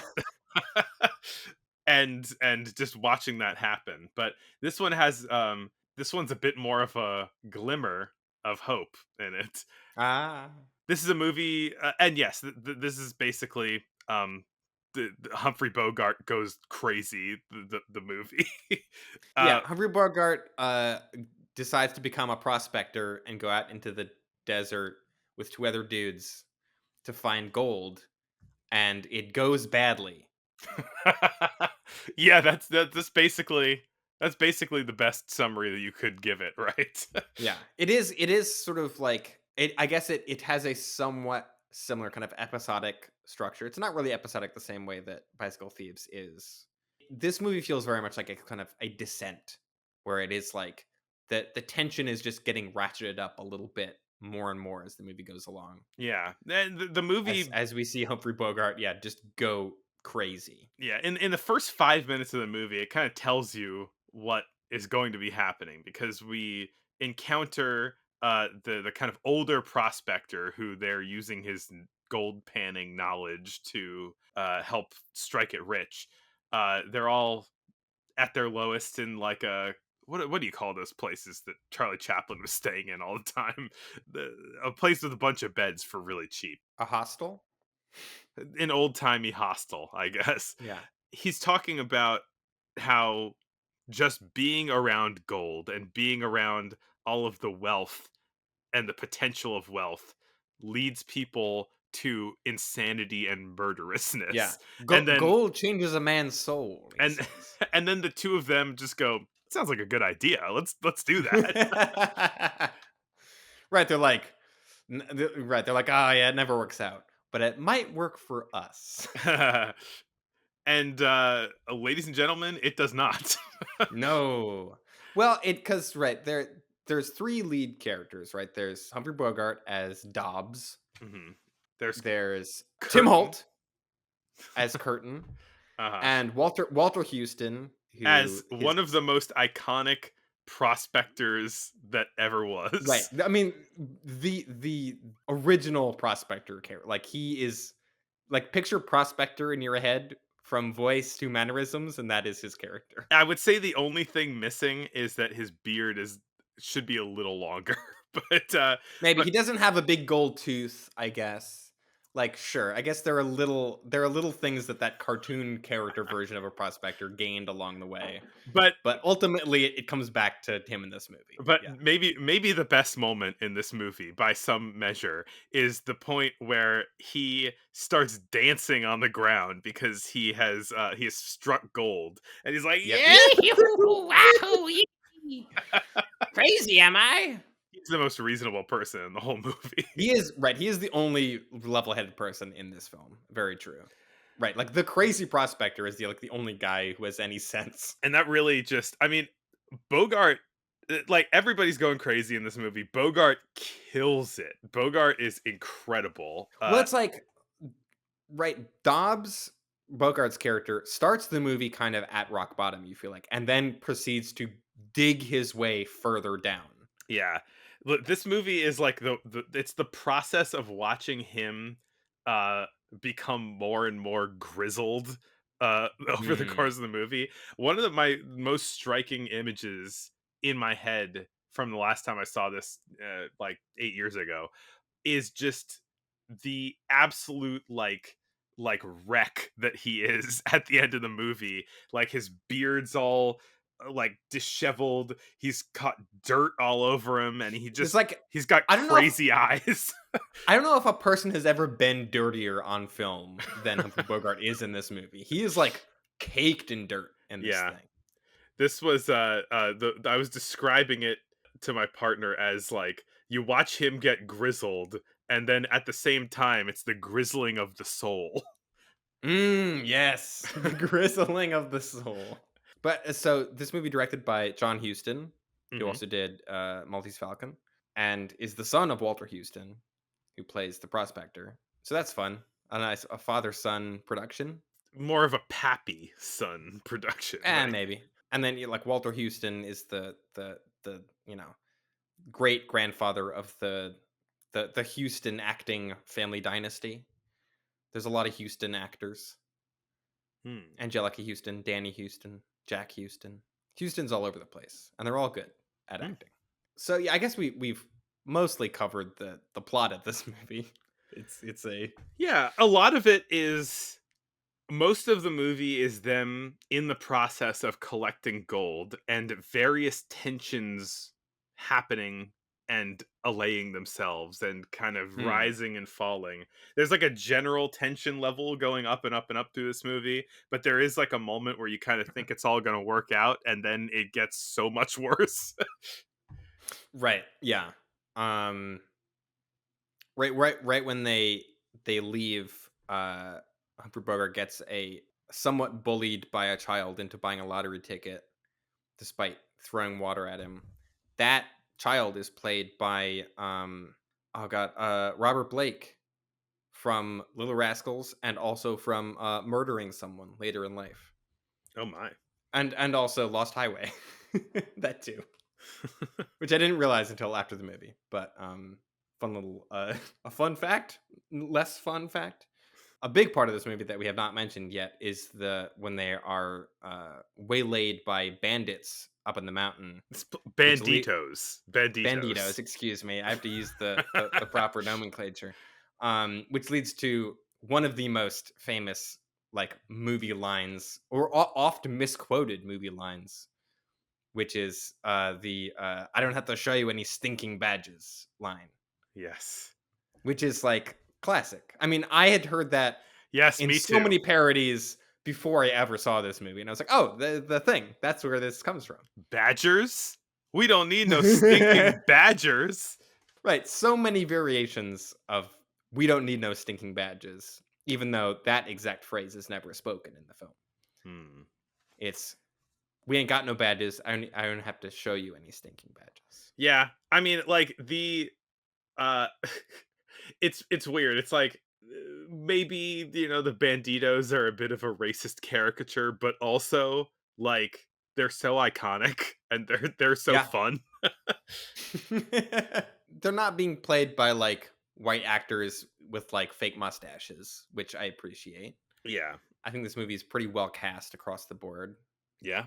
The sense of place that we get, I don't know necessarily how realistic it is to wherever this is supposed to be in Mexico, but it's like we get jungle, we get mountain, we get desert. There's like lots of it's a lot of great location film, lots of biomes represented here. And I think it is like when they're in the jungle, it's playing like the most classic like 1940s jungle sounds. There's no monkey sounds, thankfully, but it is like and no peacocks. But it feels like, I think there are jungle sounds in this movie that are directly might be the exact same sound effects used in the beginning of Raiders of the Lost Ark. I'm not sure. But this movie was, as far as I know, a somewhat of an influence on Raiders. I don't think it was a very big one, but it is like Humphrey Bogart is a fedora wearing grizzled treasure hunter in this. They're both pretty dusty movies. Right. Humphrey Bogart is certainly a much crazier, morally dubious person than Indiana Jones ever is. Yeah. But I think Spielberg had some quote where he was talking about when Lawrence Kasdan wrote the script for Raiders, he was sort of like adding in a lot of like 1940s movie influence, and he was sort of like pushing Indiana Jones a little bit more towards the Humphrey Bogart character from this, of like he's a little bit sketchier than he was in the initial kind of conception. This movie also kind of reminded me, especially toward the end of it, of Greed, the von Stroheim movie. Yeah. Well, especially like once it gets down to Humphrey Bogart is like, pushed everyone else away from him, and he's like trying to keep all the gold for himself, and he's like alone in the desert, just like delirious and insane. It did feel very, very Greed-esque. And it like a movie that may have influenced this one, I'm not sure.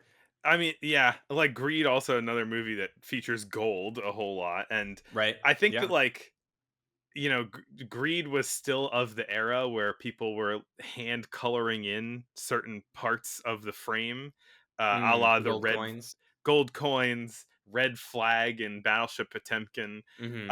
And I feel like this movie could have, if it was black and white and gold, that it would have really worked for this Right. movie, I think. Right. That is a thing where like the mid to late 1920s like film techniques that were used in Greed aren't that like selective hand coloring thing wasn't really used in the 40s that I know of. Like it certainly doesn't seem like it was as common.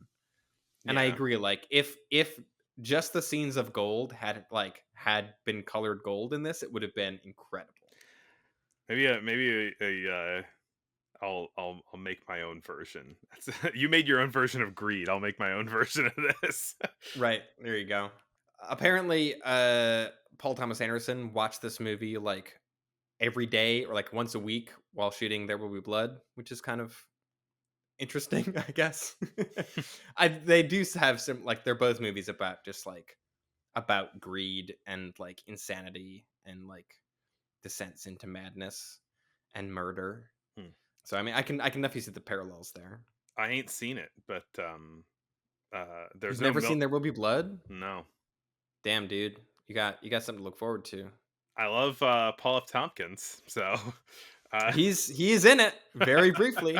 So yeah, but I feel like we haven't mentioned the character of James Cody, who shows up sort of half to 2/3 of the way through the movie and is like, "Hey, I know what you guys are up to up in the hills digging for gold. I Yeah. want in." And he's like, "All right, you got 3 options. You can murder me, you can chase me off, or you can bring me in as an equal partner in your gold prospecting." And they all confer and they're like, "We're killing him, right? Yeah, we're killing him." Then the banditos show up. They have the badge argument. They get into a big gunfight, and Cody is killed in the gunfight anyway. So they're like, "Well, it solves that problem." Then they find he has a letter on him from his wife that is like the saddest letter Yeah. ever written. They just pause for like 2 minutes to just read this sad letter. At least, right, Curtin and Howard, the 2 non-Bogart characters, are like, "Wow, this is really sad. I feel really bad now. Like, we should probably give some of our gold money to this guy's widow because, like, holy mackerel, this letter is so sad." And Dobbs is still just like, "No, I'm keeping all my." At that point, he's pretty far gone. Yeah, there's He a lot he of starts to get paranoid like pretty early in the movie. That's but the it's thing, sort it's of like like a background paranoia. it, and paranoia I feel like really is like the word here. Maybe less Yeah. than insanity is there the movie just kind of spends a lot of time exploring the dynamics that happen when you have a lot of money around people who you initially trust, but then that stops, you know, that trust gets broken down by the height of the situation. Yeah. And Because so they all and so enter they into it in such good faith. They all Yeah. enter into it like, "Oh, I'm putting more money into buying all the tools, but like, don't matter. We're all in this together. Like, this is a group thing. Like, Yeah. it's fine." It so quickly turns into like, "Well, are we gonna divide up the gold now or divide up the gold later? Like, I don't know. Maybe we should divide up the gold now so that we're each responsible for our own thing." And it's just like even just like the small like logistics of like, Yeah. where do they keep all the gold that they've found? What happens when a Gila monster gets inside of your gold Right. stash? There's Exactly. Yeah, and like so paranoia, like it is a movie about ratcheting up paranoia and like paranoia creeping in to every interaction that they have. But particularly roughly with Dobbs. Yeah. Dobbs is really the one that is like, we can see them each get a little bit paranoid, but Dobbs is like goes so far off the deep end so quickly. He literally starts looking like Gollum. Like It's not far off. he's like Yeah. a hunched That's over good, and that's a good comparison. And yeah, like the paranoia of like they're after my gold. Like they Yeah. want the precious. He's very Gollum like in this. To the point he doesn't bite anyone's finger off, but he does shoot people. Yeah. If you gave Gollum a gun, he would shoot people. Yeah. There's yeah. So as they're leaving the mountain with all of their bags of gold dust, basically, it's just like gold that they've sifted through, and it's like, fine. It's like dirt, basically. Howard, the old prospector, gets asked by a local tribe to help a kid who has, I think, drowned or like been. He's alive, but He's like he's in shock, but had just yeah. drowned. But he's not waking up, I guess. And so he leaves. They're like, he's got to go. Well, initially he helps the kid sort of recover, and they're all like, thank you. As thanks, you have to come like have dinner with us. And he's like, I gotta go. And the other two are like, I guess you gotta go have dinner. Like, we're gonna keep all the gold and continue on. I guess we'll meet you back in town. And he's like, okay. And so then it's just the other two. It's just Curtin and Dobbs, and like that Dobbs The is even sanifying more force is now gone. right. It's like right. Howard was like the level-headed one, so now it's just these two. Curtin is still pretty level-headed. He's still fairly reasonable, whereas Dobbs is like very not okay. The great bit where they're at the campfire and Dobbs has already like tried to pull a gun on Curtin, and Curtin took his gun away, but then it's sort of a contest of who will fall asleep first, Yeah. And because he like says, I bet you $130,000 that you'll fall asleep first. and just like the scene of them both like staring at each other across a campfire as like they're both struggling to stay awake. Mostly Curtin though, who does Yeah. fall asleep first, and then Dobbs takes his gun and shoots him. That scene is like definitely super directly referenced in The Iron Giant too. One of my favorite Holy movies. shit! I didn't even think of that, and you're right. It's like shot for shot. It's the same scene. Incredible. Right. This movie it was one of those movies where even if things aren't like directly like naming it is so influential. Like Yeah. it's every like little bit of this movie's DNA has sort of like just seeped into other movies somewhere. Yeah. You were talking about the moment where it all kind of goes down. I think what you were saying was there's a part where Dobbs lies down on the ground after he shot Curtin, Mm. and he's next to the fire, and the flames kind of fill up the frame and consume him, Yeah. which is a little heavy-handed, but it's fun, you know. Yeah, the flames of madness consuming him. Yeah. But right, it looks great, so I'm like, I'm okay with it. Yeah. And like from that scene, we cut to what Howard has been up to, and he's like in a hammock eating fruit by like a river, and it's like the most idyllic, like cushy, nice existence that he's living in. And then Curtin is not killed; he escapes having been shot, and so then they take off after after Dobbs, who's taken all of the gold and all of the cargo. And Dobbs starts talking to himself, and when he sees that the body's gone, he says, there's a tiger, and it dragged him off to his lair. Of course, He's of just course. thinking about tigers' lairs. I mean, yeah, that's what paranoid, people who are trying to keep their gold are thinking about: tigers and lairs. Then he stops for water, and he meets up with the banditos again. And the banditos are like, "Hey, you look familiar. Aren't you that guy that was shooting at us?" And he's like, "No." And the banditos murder him very brutally, I would say. Like, it happens Yeah. off screen, but it's just like the guy grabs a machete and just chops him down. Yeah. And then don't realize that he's carrying a bunch of gold, so they just like throw it on the ground because all they want is like his boots. And like the hides, like they still think that he's a hunter, and Mhm. there are pelts or hides that he's taking back, and so they take those and his burrows and try and sell them. But they mention earlier in the movie that like before it's purified, the gold that comes out of the whole process just looks like sand, and Right. so they dump all of the $130,000 worth of gold onto the ground, and try and sell the donkeys or the Yeah. jackasses. The burros. Who's the jackass now? So- Back at town, Curtin and Howard see that they recognize that the banditos are like wearing Dobbs' clothes that they've stolen, and that they have his burros, and that the bags of gold are gone. So where did they get those from? Because the banditos get shot by the federales, but they're like, you got to go off to the ruins. That's where they got the stuff from. So they go off to the ruins, and the wind has just blown all of the gold every which, like, it's all gone. Like, it's been blown away by the wind. Yeah. And And it, that's the poetic ending that I but was like mentioning. You they're know? both kind of fine with it at that point. They're both just like, well, that didn't work out. Yeah, and Like Howard is like, he's like, hey, I can go back to that village and like be a medicine man and eat fruit by the river all day. And like, that's great. I can do that for the rest of my life because I'm old. I don't actually need the money, but Right. It's like yeah. that's a perfectly fine existence for me. And then he's like, Curtin, you're young. You have tons of time to like go off and travel and do whatever. And it's like, and also there's some sad widow somewhere that you can go meet. And he's like, that sounds like a pretty good idea.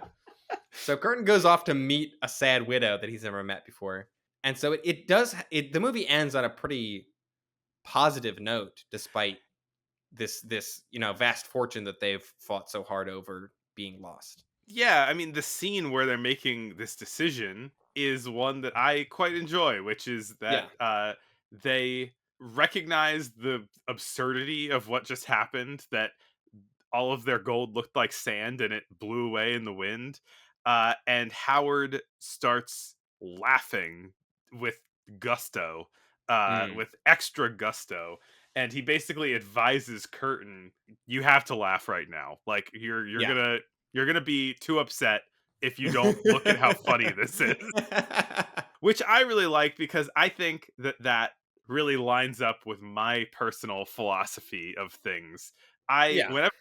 Whenever I have a day where bad things are happening over and over and over again, I start enjoying it after a while, because it's like, it's going to be a good story later. It's kind of ridiculous that like bad things are stacking on top of each other. You got to just laugh. You got to just you can control your experience of a scenario. If you spent 10 months hard laboring for gold and then it blows away in the wind.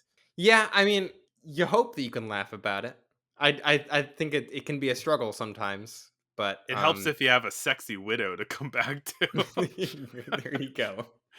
I do like the sort of how much this movie is kind of trying to show you the realities of what mining for gold is too. Like, it's not, they don't just like take pickaxes and like hit a rock and then like big chunks of gold fall out. It's very There's much a lot about of process in the this movie.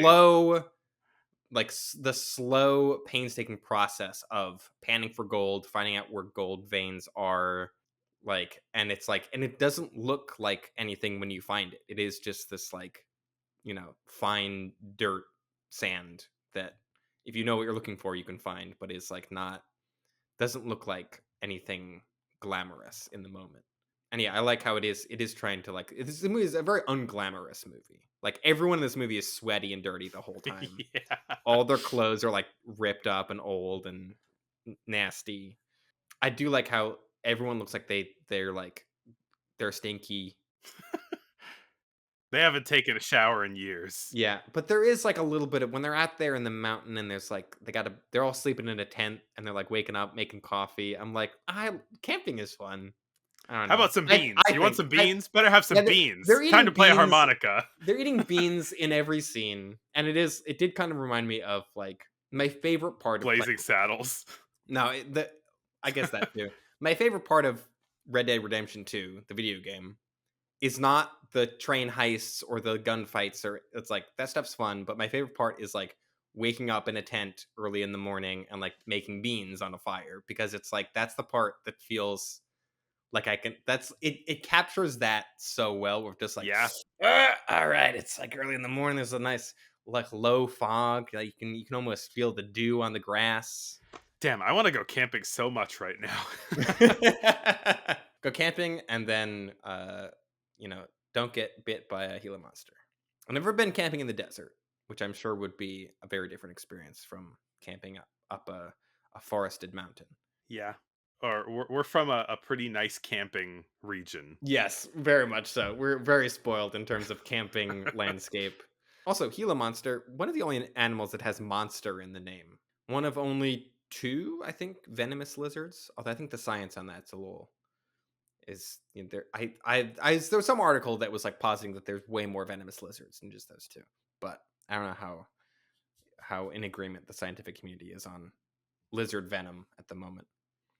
I did find out this movie did make me do a little. I was like, I want to read up on Gila monsters because they're great. I did not realize that Ozempic is made from Gila monster venom. That's crazy. What? Yes. like directly, or it's like in the There's some vein like of it, there's it's, some like no synthesized? there's like some enzyme in Gila monster venom that like Oh my led to God. that being made. Wow. I don't know any of the science behind it or like how that happened or any of it, but I know that there is at least some direct lineage. So that's fun. Has nothing to do with this movie, but Yeah.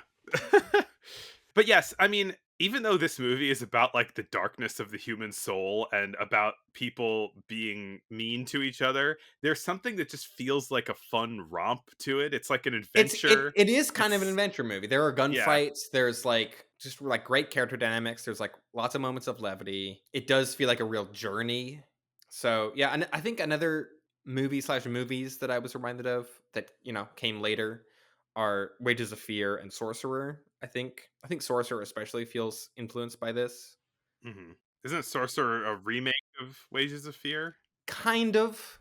I mean, it's like the same plot setup, but like all the characters are different, and the setting is different. I haven't actually seen either of them. They're both really good. Like they're kind of the same movie, but they're also so different from each other that it's like they're both really worth watching. And those are both just like really tense kind of descents into. They're not less paranoid than this is, I think, overall, but also are just kind of like desperate men kind of like thrown into this situation somewhere in. I mean, I think in both it's Central America. So. But Wages of Fear is more of a desert movie, and Sorcerer is more of a jungle movie. So we got a little of both. Yeah, The biomes. love biomes. Do not seek the treasure.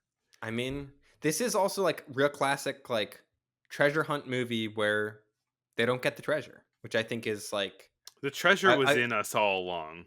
I don't know if that's really what this movie not is really saying. in this. Yeah, But no, not so much. But I do think that plot of like seeking the treasure and then the treasure is lost is like yeah. this is kind of the poster child of that kind of movie. This is The like thrill is in the hunt, mm, and it's not about the destination. but it's also like the way that it falls apart too. That it's like Yeah, they could have, if they'd all got along, they could have just made off with $30,000. yeah. I mean, I think this everything would movie have been fine.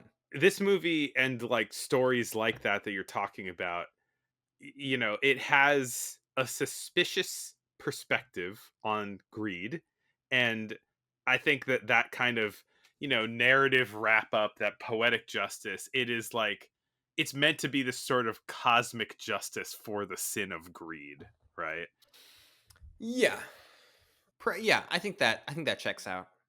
In terms of it is a karmic thing because the only character who dies is Dobbs, who is like by far the most paranoid and greedy of all of them. He's the only one that is like actively taking steps against the other two in order to like get more money for himself, because he's like so afraid that they're going to betray him that he betrays both of them. Yeah, classic scenario. Right. Also, Humphrey Bogart, I feel like, is really, really good in this movie. Like, Yeah. I feel like most of the movies that we've watched with him so far, he has played very kind of like, very like high status, kind of like slick detective types. He's like, Yeah, someone who's Even like who's Casablanca. quip. He's not a detective, but he's like, he's in a tuxedo. He's like, hey, what Yeah. are you talking about? He's like, he's very confident. He's very like, people respect him. In this, he's kind of just like a ratty dude. which I think works with his face better. Like, not to say anything about his face, I guess, but like, I mean, it works well. Like, I think he looks great in a tux, and he also looks great covered in dirt. we should all hope to be that way. I guess this is The two sides of man. it's almost like surprising that he can play like glamorous characters as well as he does, considering he has such a like character actory face. Right. And this is a much more character actory role for him. Yeah. It's a Um, character actory role that I think is given enough like emotional depth that it is like a awards baity role if it were around today, you know. It would be like Maybe. Leonardo DiCaprio transformed himself in order to be Right. the crazy guy in Right. Treasure of He's, Sierra he's Madre. unrecognizable in this movie, which I don't think that has ever once been true. Like anytime someone says an actor is unrecognizable, I'm like, they look like themselves. I don't know. Like just because they have like a fake nose doesn't mean they look that different. That's something I'm Look a at little you, bit Bradley suspicious Cooper. of. Right. And it's like, all right, like he's got big eyebrows in this one. It's like that he still looks like Bradley Cooper. You got anything else on Treasure of Sierra Madre? Only that I'm pretty sure is my favorite of the movies that we watched for this. Yeah, if we're gonna talk about favorites, it's also my favorite. This movie rips. Oh, okay. Yeah. I mean, I do really enjoy Red Shoes also. I like all of them except for Abbott and Costello. And I like that one. But So Bicycle Thieves, I think, is quite good. yeah. Rope is a lot of fun and really good. I disliked none of them. Good year. Yeah. Good year, 48. That being said, thanks again to Trace for joining us. Yeah.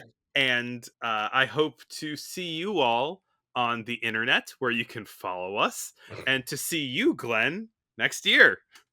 Yeah. See you next year. See you next year. In another moment, you might have been strangling each other instead of a chicken. Mr. Goodell, really? But a man's honor was at stake. And personally, I think a chicken is as good a reason for murder as a blonde,